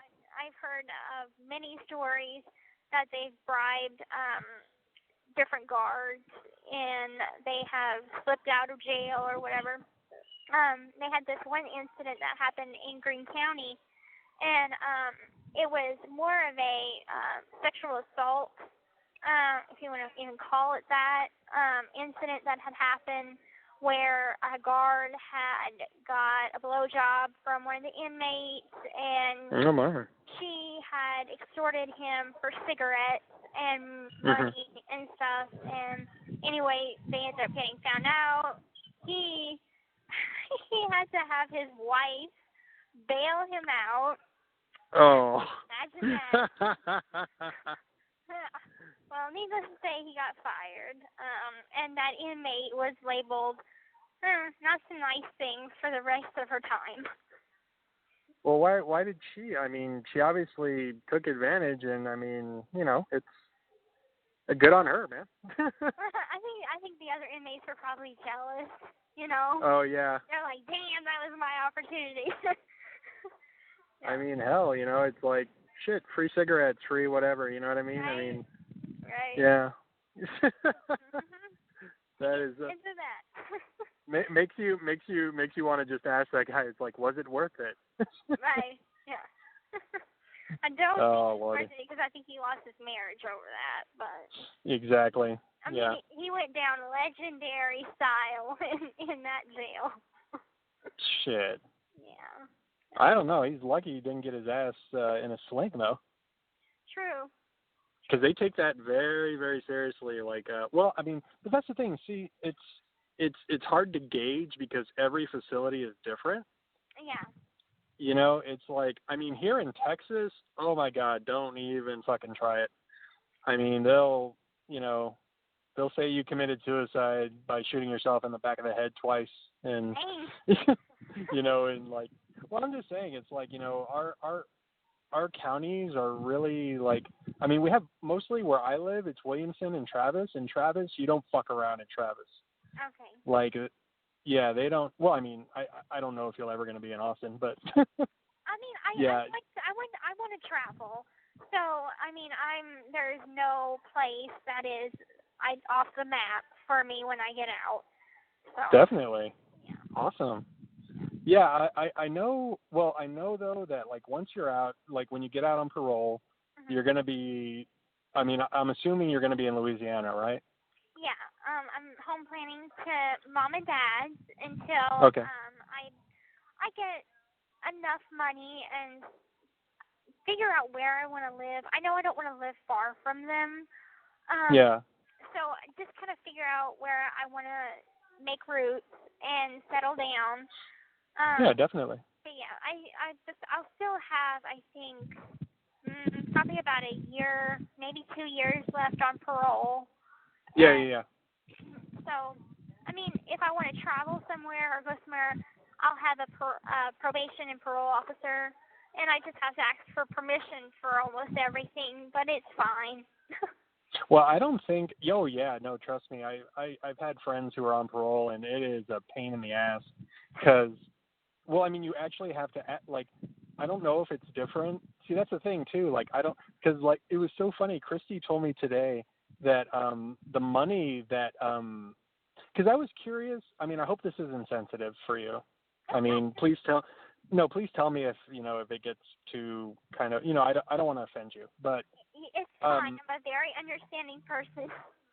Okay, well, I asked Kristy today. I said I was just curious. Like, did Nick steal that money, or did both of you, kind of collectively take it? And then, and then Kristy said that he said that you took it, and it's like, and you get to keep it after you get out. And I go, what? It was, I can tell you exactly what that situation was.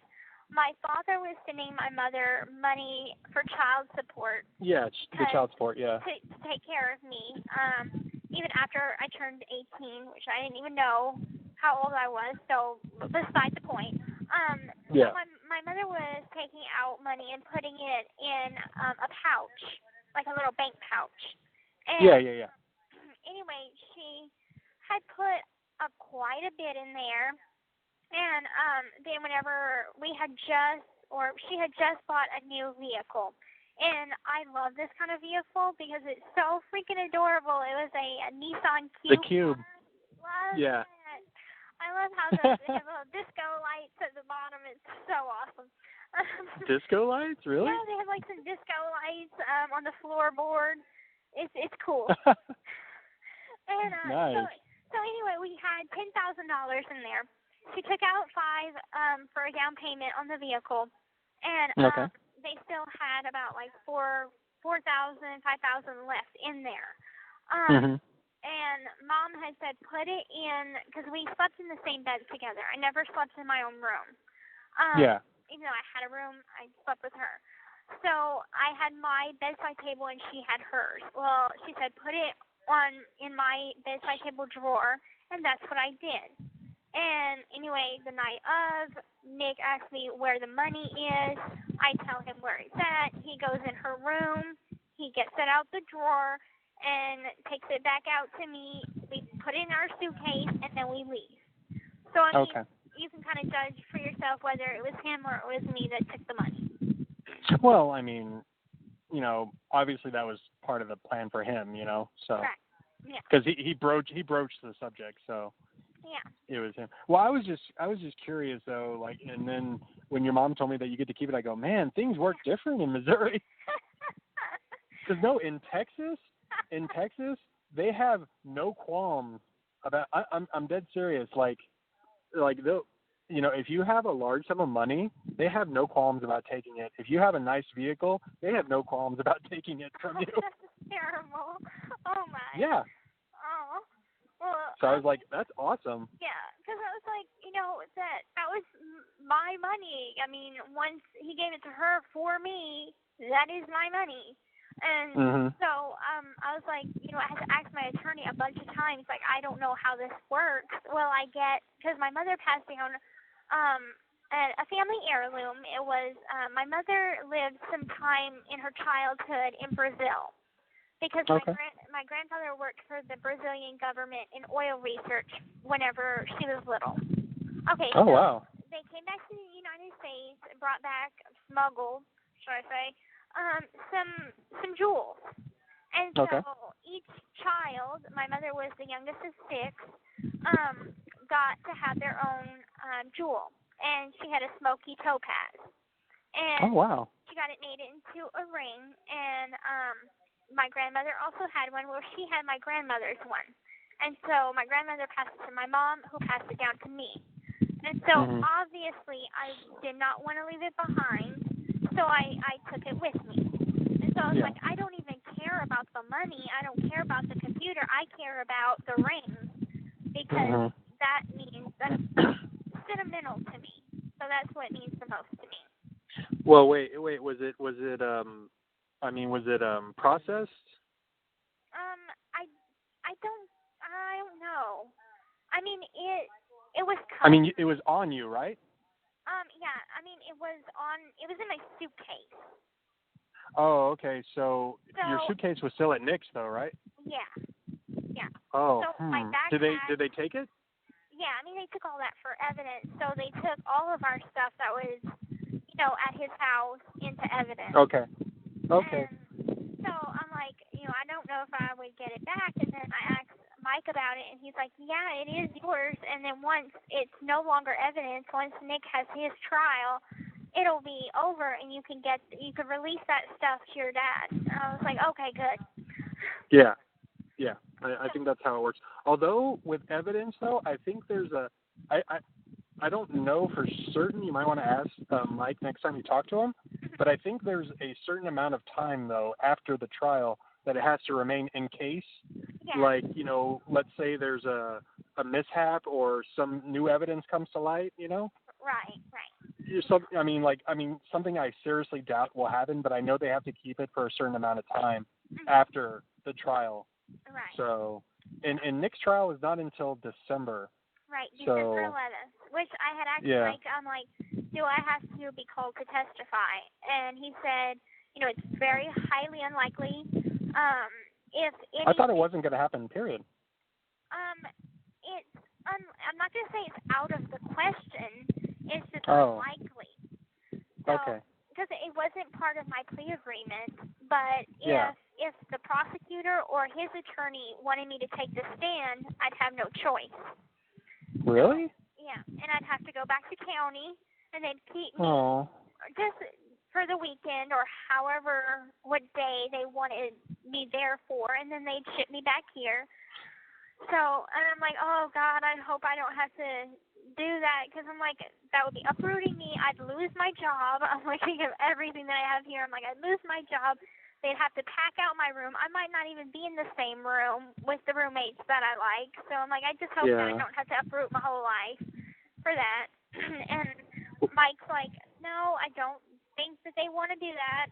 Most likely, if there was even anything I was even brought into it, it would just be his attorney that wants to take my deposition, and that would be it. Yeah. And Mike would that. Yeah, well, I mean, from what I've read, though, it's they say, like, they won't need you to testify. That's from what I've read, though. I mean, and I highly, because, I mean, I was talking to Kristy about that, too. I said, I really hope, you don't have to do that, because it's, like, more trauma in the bank, you know what I mean? Oh, yeah. I'm like, I don't want to put myself through that. And yeah, I'm exactly. Like, that's probably another reason why I took the plea, is because I didn't want to take it to trial, because I didn't have to be traumatized any more than I already am. Yeah. Well, apparently Nick does. Oh, yeah, I'm sure he does. But, I mean, me and Mike are like, why don't you just plead guilty, get it over with, because you're going to be found guilty anyway.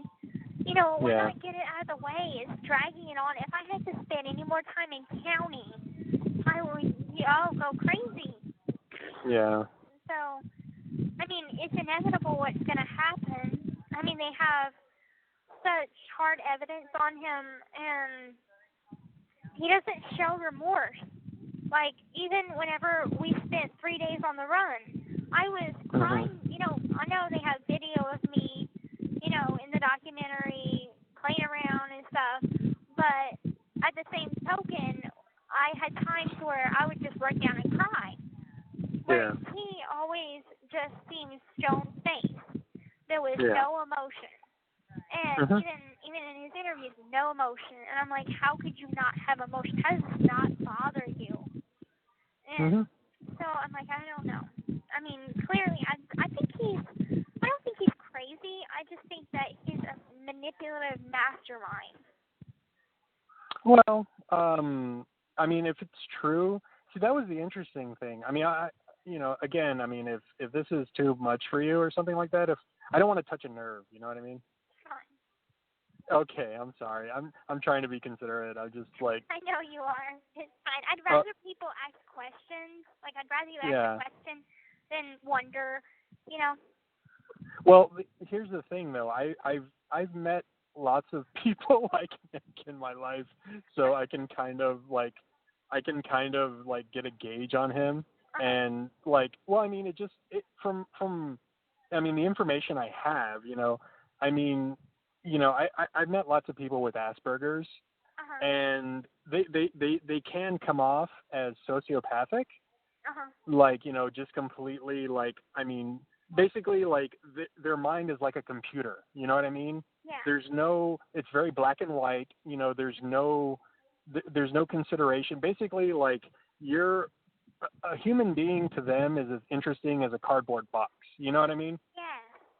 Like, it's that kind of thing. And I mean, I think the only difference, though, see, that's the thing, I don't know what Nick's backstory is. Like, it was so funny. I was talking to Kristy about this, and I was I was really, I was like, what's weird to me is that, the whole McDonald's incident happened.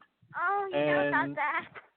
Yeah, well, what I don't get, though, and I mean, it's really sad to me, it's like, if I was Nick's father, I mean, after that happened, I mean, that's fucking bizarre.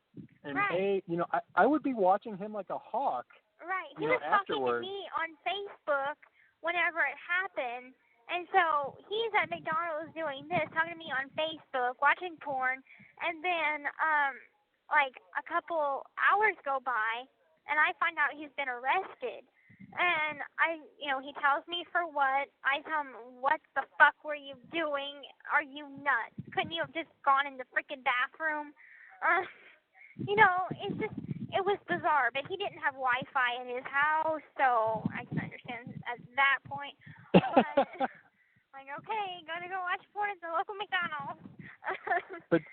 but here's the thing, though, that really got to me, though, is that it just seemed like his parents didn't care. No, and like his stepfather, he has a stepfather, and his stepfather, I think, is a sex offender. I'm not sure, but I think this was brought to my attention. And, oh my God. And Nick has a younger stepbrother that's probably about 8 or 9 right now. And what was weird to me was his stepfather was sleeping in his brother's bed while his brother slept on the couch. Okay. And I mean, his brother had this, those little kind of vehicle-looking beds. It looks like a car or a truck. Yeah. Okay. Well, that's what he was sleeping in. Okay, so it just seemed a little weird to me. And his mom seemed kind of just one of those moms, like, oh, you can go do what you want. I don't care where you go. I don't care what you do. Indifferent. Indifferent, yes. His mother was very indifferent. And the only thing his mother and I talked about was whenever his mom was driving us back from the Greyhound bus station, she was like, make sure y'all use protection because I don't want to be hearing little pitter-patter on the floor just yet.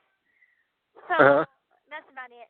And I didn't really get a chance to talk to her, one-on-one or anything, so I don't know her that well. Apparently she hates me now. Well, yeah. I really, really wish you could see the documentary. Like, it's so interesting to me that, like, I mean, it's interesting to me, like, I mean, how it must feel for you, seeing that. You know what I mean? Yeah. I mean, like, I don't think I'm ready for it just yet. Oh, really? Because, I mean, I'm going to tell you flat out why I'm not ready, and it's going to sound bad, but it's the fact. I have not seen my mother's body. Okay, I don't know. I know what happened, but I have not seen it. I have not seen any of the pictures from autopsy or anything. And I told Mike specifically, keep that away from me, okay? Because the last thing I remember is her being asleep, and that's how I wanted to stay. And so whenever Aaron told me and Mom told me, yeah, there's pictures in there that you're not going to want to see, I was upset a little, but I had to calm down because I knew that they were telling my story in every aspect of it. And so they had to include that in there. So I don't know if I'm ever going to be ready for that. That's understandable. I want to see the documentary because I want to see the different people's interviews. I want to see Bobby's interview. If he was even in the documentary, I don't know. He was. Okay, because I'm like, I just want to see people that I care about interview. That's all that I want to see of it. The rest, I lived it, so I already know. Yeah. And I can tell you anything you want to know. I've seen it many times. oh, okay. Okay. So did they show my entire interrogation interview with me sleeping on the couch and talking about Harry Potter for about 4 hours? No, it didn't show you. It actually it opens with that, but it doesn't have you. I mean, it's the interrogation. Okay. And then, but I mean, it's interspersed. Like there's certain. I mean, that part was kind of split up into different parts throughout. Okay.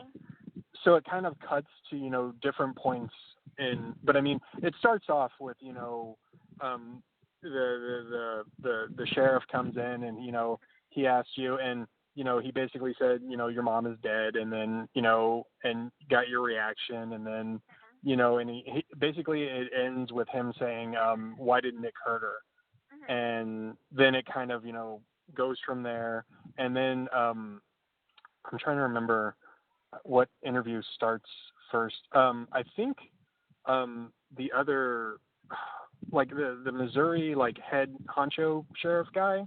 Oh yeah, Sheriff Jim Arnott.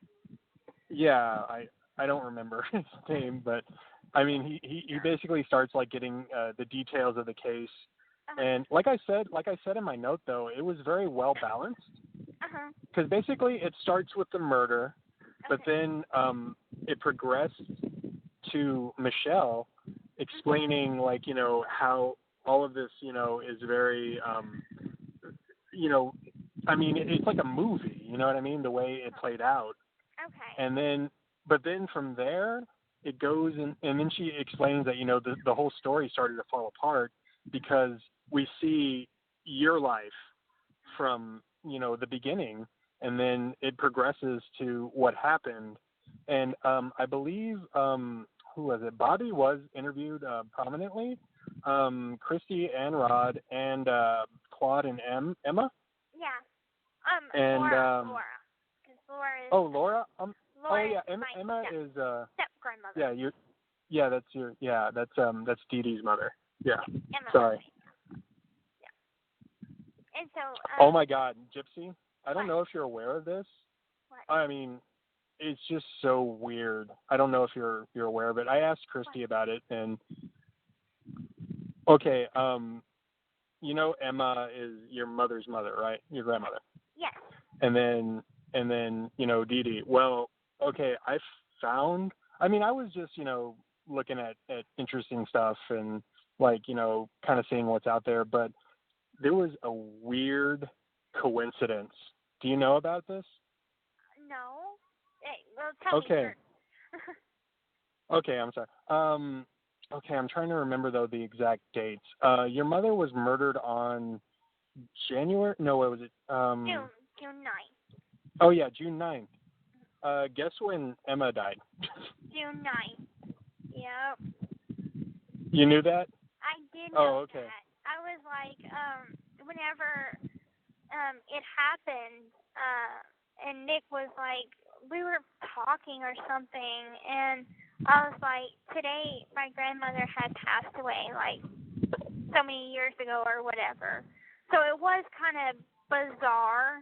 And, okay, so how, I don't even remember if I talked about it in the documentary. So there's more that happened than what was in the documentary for my interview. Okay.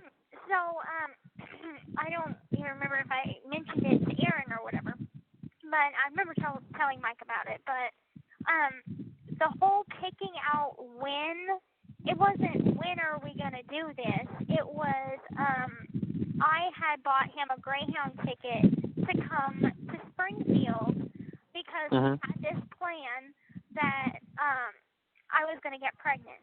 And I was going to tell my mom that he was the father, and that way we would have to move out, like I would have to move out and, get a job and everything and support myself.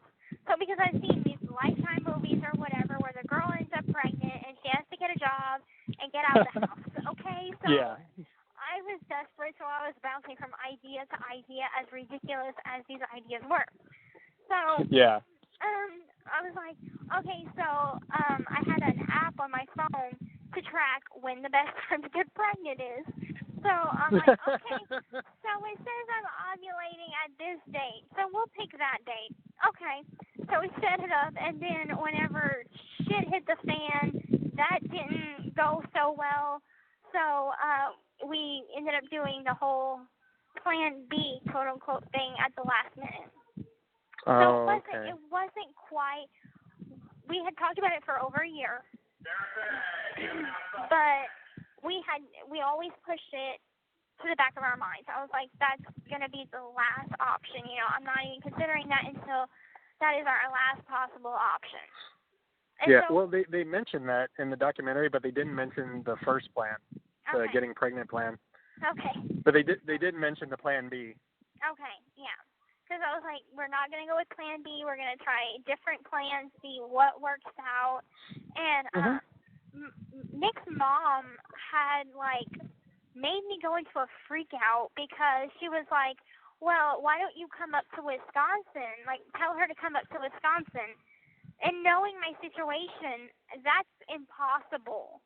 It's like you're asking someone that can't even go to the mall with somebody, or by herself. Wait. Nick told his mom about you? Everything? He didn't tell her everything. He just said that he had a girlfriend that it was an online relationship, and he told his mom about coming to visit me. I want to say in March. Yeah, it was March of 2015. And so she let him come. She was kind of the overprotective type in a way, as far as don't go anywhere that I don't know where you're going. So she was kind of passive, but also overprotective at the same time. I don't know how that could be like that, but it was. Oh no, I understand exactly. My mother's the same way. Okay. So yeah, he mentioned me to her, and she knew that he had came to visit me, and that I had paid for his way. And so she was like, whenever he was talking about coming to do our baby plan, of course he didn't tell her about the baby plan. He just said, I want to go visit her again. So she's like, no, I don't think that's a good idea. She should come to Wisconsin to visit you. And I freak out. I'm like, how am I going to get to Wisconsin, Nick? Honestly, I can't leave without my wheelchair. I can't go anywhere by myself. So how am I going to, my mom won't even let me go across the street. How am I supposed to go, a couple states over? Yeah. So I was freaking out. He was freaking out. And we were like, well, the baby plan has just been busted. So how about you just don't tell your mom and come, and we're going to do Plan B, and that's it. And then you can take me back up to Wisconsin with you, and it'll all be over, and it'll all be okay. So, and Plan B. Boom. Yeah. Yeah. So I'm like, now I'm mad because I'm like, why didn't you just be an adult about it and be like, okay, you're too scared to go to the police and get yourself out of that situation. I will take you out of that situation. I'll call the police for you. I will freaking take you to Wisconsin without telling your mom, and I'll tell your mom off if she comes wondering where you are. You know what's funny? Yeah, what? Oh no, it's just I was thinking the exact same thing. Right. I'm serious. Well, no, I was just like, and I told your mom that too. I was like, what I don't understand is why Nick couldn't just reach out and be like, hey, my name's Nick. I'm Gypsy's boyfriend, and I'm really concerned about her situation. And if it's coming from a stranger out of nowhere, that would kind of give me pause. Yeah. Yeah. And that's the thing too. And that's what I didn't really understand, why he couldn't really, he could have gone up to Springfield. He could have just spirited you away in the night, because it's not like your mom.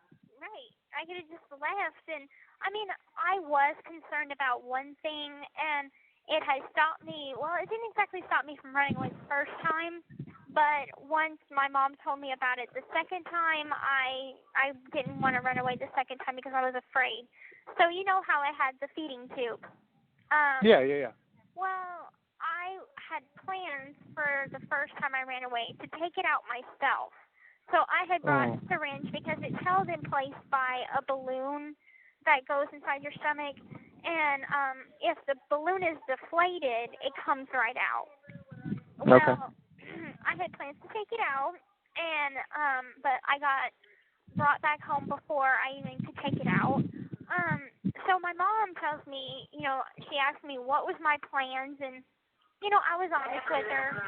I'm like, I wanted to take out the feeding tube because I don't need it, and this is how I was gonna do it. And she's like, don't you ever take out that feeding tube, because if you take it out without surgery, you have to have surgery to take it out, or your guts will spill out and you will die. And so I was terrified to run away again because I'm like, I won't be able to get rid of this feeding tube, and it's going to just rot inside me, and I'm going to die of sepsis or something. Yeah. And so wow. It was another form of manipulation. And so that was another reason why I was afraid to run away.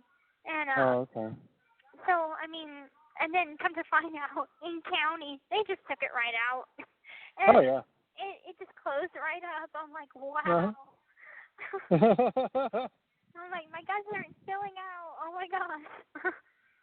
You know what's the human body is so amazing. In the book, they explain that the book I sent you. Like, there's some great parts about human anatomy. Oh, there's another book that you would really, really like. It's The Illustrated Body.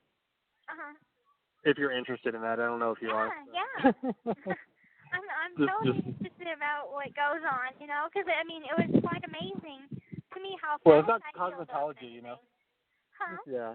Well, it's not cosmetology, you know what I mean? It's fine. It's fine. I like learning just in general. So. Awesome. That's great. You know what? I mean, it was so interesting when I was watching, the documentary. I was like, I really wanted to like foster your sense of curiosity, because that's what I was. It's so funny because like it was like this girl I don't even know. It's like I really don't want her to like not keep learning.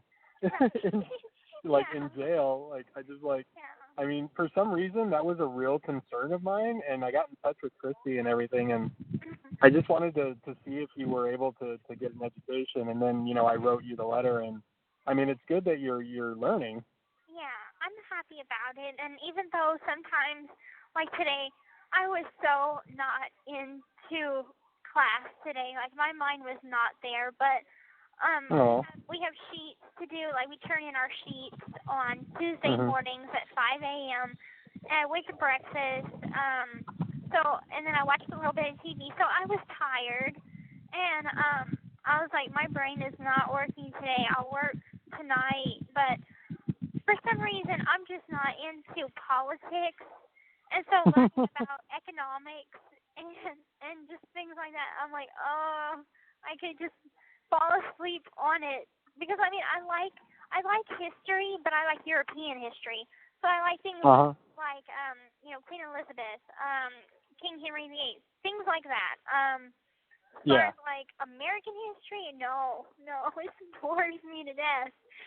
Oh, why? I don't know. Maybe it's because I watched a lot of British television. And, I like BBC. So I like BBC shows, and so I guess I just have more of an interest in it that way rather than American history. So you're a Downton Abbey kind of gal? Yes. I've seen the first season of Downton Abbey, and I don't know if you've ever heard of Doctor Who. Oh, of course. Yeah. Okay. So I'm a Whovian. Nice. Yeah. So, let's see, what else? Have you ever... Wait. Gypsy, did you hear, though? What? Oh, the new doctor. There's a new one? Yeah. Is it... And it's a woman. What? exactly. Oh my God. The 13th doctor is a woman. Oh my God. I don't know how I feel about this. I forgot what her name is. Oh, I'll have to. I'll send you a picture of her too. Absolutely, do that. Oh, by the way, I sent you some pictures of me today because I didn't want you to think I was a squirrel. Oh yeah, I mentioned that in the letter. I was like, oh yeah, I was just thinking that you were a very smart squirrel. Jeez. Yeah, well, thank you. So I can at least know who I'm talking to now. I mean, I felt like exactly. I was at a little bit of a disadvantage, you know. Well, what my thing is though is like I don't really like pictures because I don't think I'm very photogenic. So if I look kind of weird in them, like that's because I'm just like how does this freaking thing work, So I'm not really like. Yeah, but it's fine. I don't think I'm that photogenic anyway, but I'm like, I have to show people. You have such a great smile. Oh, thanks. I have a couple different styles. That whenever I take a picture and I want to show my eyes, that's usually a fake smile. My real smile is whenever you can't see my eyes. Yeah. Well, what I love just how big you're, you know what I mean? I mean, you're all teeth, it's so wonderful. Thanks. I mean, you're just like beaming. I know. Well, I mean, whenever I take my picture, if it's with like dad and mom or something, I am so happy. And, I take pictures a lot in here. Like, they know me by name. The man that goes and print them is always like, I'm going to print everybody else's butt Blanchard. Because I'll order 5 picture tickets. Then once I get them in, and I'm like, I really like these, so I order 12 more. And then once I run out of those, I order 5 more. Aw. Yeah, and there's nothing wrong with being sentimental. Yeah, and it's like I always want to send a picture of me out to friends and stuff. I have probably about only 1 picture that I've actually, besides my visiting pictures, only one that I have taken of like a not selfie, but of my. Yeah. So I'm like, I cannot keep pictures to save my life if I'm always sending them out. Well, I mean, it's it's reassuring. Uh-oh. Can I call you back because I do not have 1 minute left. I have over 500 minutes, so it's just saying that to call back. Okay. So yeah, definitely. Give me 1 second. Okay. The caller has hung up. Hello, this is a free call from an offender at the Chillicothe Correctional Center. This call is from a correctional facility and may be monitored and recorded. To accept this free call, press 1. To refuse this, thank you for using Securus. You may start the conversation now. Hey. Hi. Becca. Hey. Becca. What? Oh, I'm trying to call my roommate because they're doing laundry right now. They're doing laundry pickup. I'm like, get my laundry. There's see if I can find a roommate. No. Hey, do you need to? I don't want to. I mean, I'm really in. Oh, sorry. Found her. Becca, pick up my laundry for me, please. All right, try. Okay, I'm back. Okay. I was like, try to pick up my laundry for me. Aw. Because I was like, I know I don't have like 1 minute left. I had put on 500 minutes yesterday, and it did the same thing while I was talking to Mom. Apparently, we've been talking a long time. Yeah. Do you need to go? Hey, it's it's a good conversation when you lose track of the time. Right. Yeah. Well, I'm really enjoying our conversation. I know. I'm surprised I'm doing so well talking on the phone. Oh, you get nervous too? I do. Very, very bad. I mean, it's bad. But I'm like, I do very good talking to people in person, but they get me on the phone and I stutter, I say random stuff, and I'm just nervous. And that's why my roommate was like, why don't you just say you're nervous on the phone, and it'll kind of break the ice a little bit better. That way, if you do say something stupid, they know that you're awkward on the phone.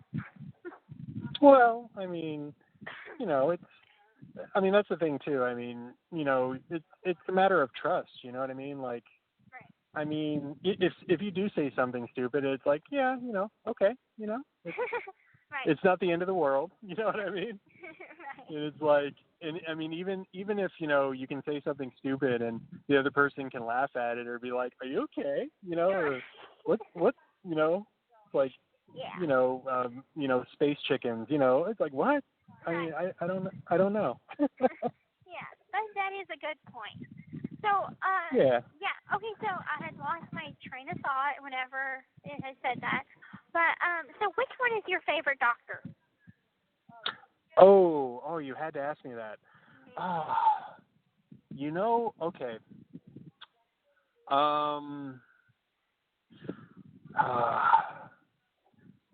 I mean, it would be a toss-up between Dr. Chris and Dr. David. Okay.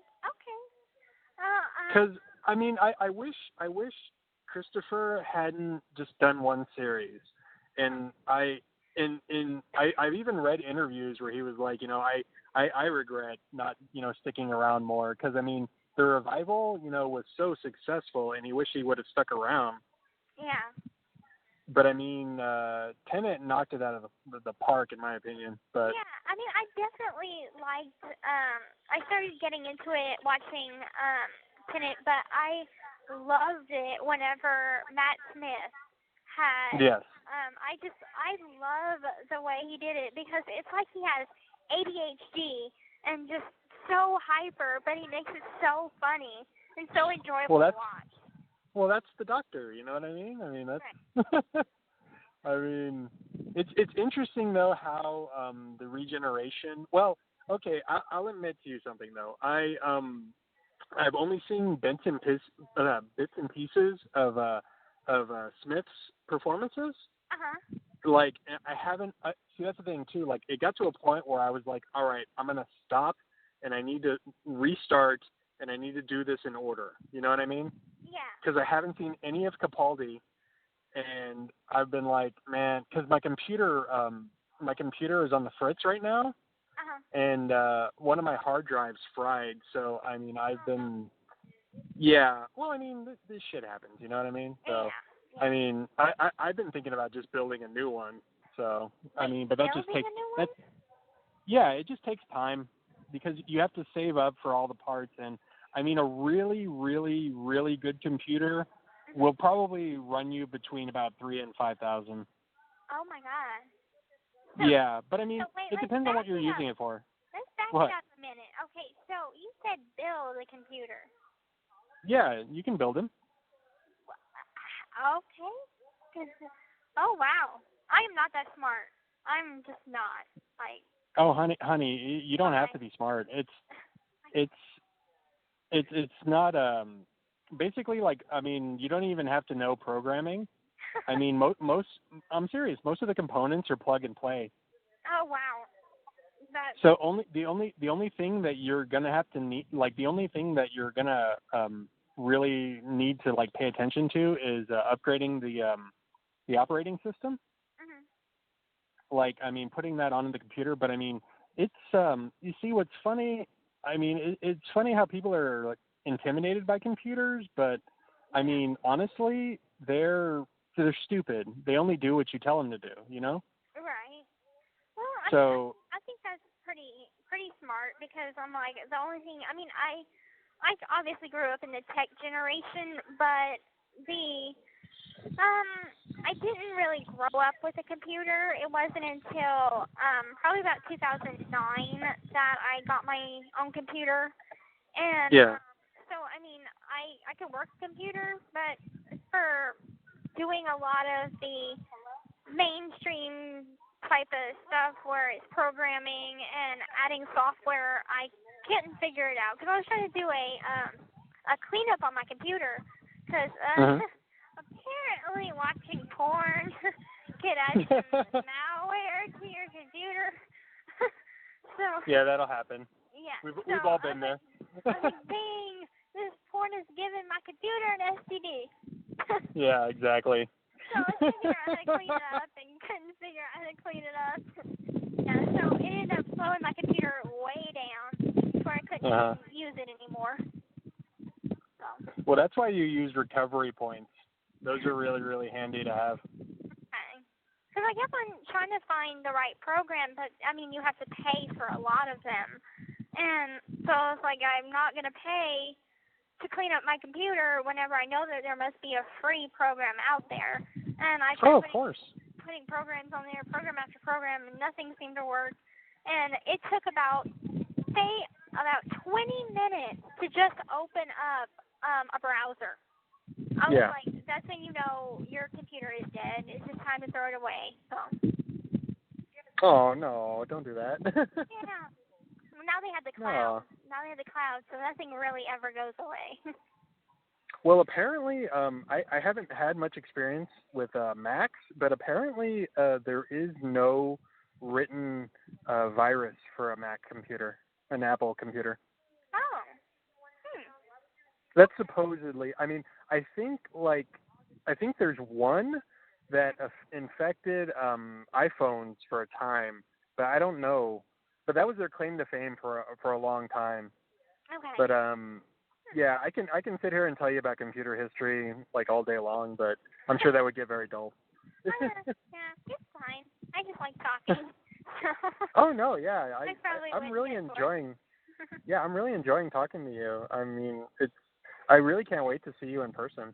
I know, that'll be awesome. Like, besides my family, nobody else has traveled a long ways to come and see me, you know, so. Really? Right, yeah, nobody.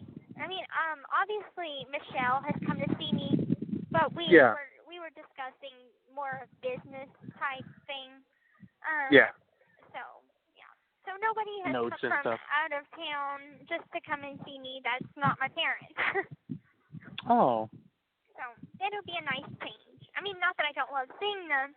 I just want to get someone new. You know, oh, that sounded bad. Yeah, I understand. No. Yeah. No, I understand. It breaks up the monotony. Right. Just something. Because I can imagine that's number one there. Mm-hmm. Yeah. I mean, like, I love getting visits from them, and I wish I lived closer. But like we talked about before, I wouldn't want to switch facilities. So I mean, we were talking, and they want to take a train next time. And then Mom looked into it more, and she said that it's like $300-something per person to take a train. So I said, why don't you guys just fly? And so for round trip, it's cheaper than a train. So yeah. Really? Yeah. So I think it's round trip. $300 per person. Yeah. Yeah, that's true. That's true, actually, because I did look. I personally looked online, and like the cheapest. Well, see, the problem is though, where you are, Chillicothe, is like about an hour and away from the like major airport. Yeah. Like it's so weird too, because I actually had to look this up, and it was very fascinating. But Chillicothe does have airports. They're municipal airports. Oh, okay. Wow. So that's a yeah, and I had. Well, it's so funny too, because before I did some like serious research on it. Like I actually considered calling the guy. I was like, I'm gonna call him and just like I was like, hey, what the hell are you? What are you all about? You know? But it was so funny because I was like, oh, okay, they only do domestic flights. So basically, like it's hobbyists and like you know, city officials and shit. And I was like, that is so weird. That seems kind of random, seeing as there's nothing but the prison, a couple houses, and maybe like a Waffle House or something like that here. Oh no, there's a nail salon. Right, and the nail salon. Now there is, I think, something that Chillicothe is the home of sliced bread. Spiced bread? Yeah, spiced bread. Yeah, Mom did mention that. There is like a little museum. I was like, who knew I was in one of those little podunk towns with like the world's largest ball of yarn? But it's the freaking home of sliced bread. So, hey, Yeah. Yeah. Well, you know. Yeah, they have a. What was it? It was so funny too because like the closest hotel is about like 30 minutes away from you. What? Oh my gosh. Well, it was so interesting because like Chillicothe like essentially is a main street. It was like, I mean, it's like any other city, but it's so much smaller. Like whenever I think always in terms of like Austin. You know what I mean? Yeah. And Austin is such a huge city, and it's like a sprawling metropolis. But it's so interesting, like seeing it's like, oh, we have Main Street. That's it. That's cool. Now, I have been to Dallas. I went to Dallas, Really? Texas, to do a speech for Relay for Life Summit. Oh, okay. I was their main guest speaker, and I guess they had a little clip from it in the documentary. I was singing on stage. I was singing Angels Among Us on stage. Yes. Yeah, that was from the Relay That was in the for documentary. Life. That was in Dallas, and that was for the Relay for Life Summit. So. Oh, I didn't know that. And we went to a mall, so the mall was pretty cool. It's pretty big, so I enjoyed that. And the airport. Oh yeah. The airport was nice. I got to see. Are you like a nerd or anything? Like, do you know anything about Star Wars? I mean, well, I guess you don't really know me that well, but yes. Okay. I was just thinking, I'm like, come on. I was like talking to you about Doctor Who. Okay, good point. Okay, you got me with that one. Okay, so we got to see Ray Park from the Phantom Menace. He was towards the London terminal, and I was like looking at him. I'm like, God, that dude looks so much like Ray Park. And come to find out, we kind of like stalked him for 2 seconds, and I was like, I want to go see where he's going. So we go to follow him, and he's headed off to London, and someone else had mentioned it. And I was like, hey, aren't you that guy from Star Wars, the Phantom Menace guy? And he's like, yeah, and like he was just so cool and stuff. So I was so excited to get to see him. So, yeah. Isn't he so like? Isn't it funny how short he is in real life? I know, that is weird. Like he looks like he would be tall maybe in the film, but he's so short. Well, I mean, he was scary. Right. As Darth Maul, and just like, I mean, it was so funny, like, because we have a Comic-Con here. Oh my God, Austin. I'm so jealous. Well, I volunteered, like, I mean, I don't know how many years, and it's so funny too because I'm so tall and I'm so like I guess imposing looking that well, they always like stick because I volunteer, right? So like I'm not really like getting paid or anything, so they stick me wherever, and they always stick me like guarding some celebrity. Nice. Hey, well, that it was a so great job. Well, not really, because like you get to, I mean, like the shit people say to their favorite celebrity. Hey, I got some stories, man. Hey, I'm sure. Like, I've met quite a bit of celebrities. I have a whole autograph book, and I mean, like, it's a binder full of autographs from celebrities that I've met throughout my life by happenstance, just by bumping into them or whatever. Similar to the Ray Park incident, and so anyway, but the only one that was actually the meetup was set up was whenever I met Elijah Wood. And oh wow, he's just the sweetest guy. Like, he's real down to earth. His personality is like a puppy. He's real bubbly and everything.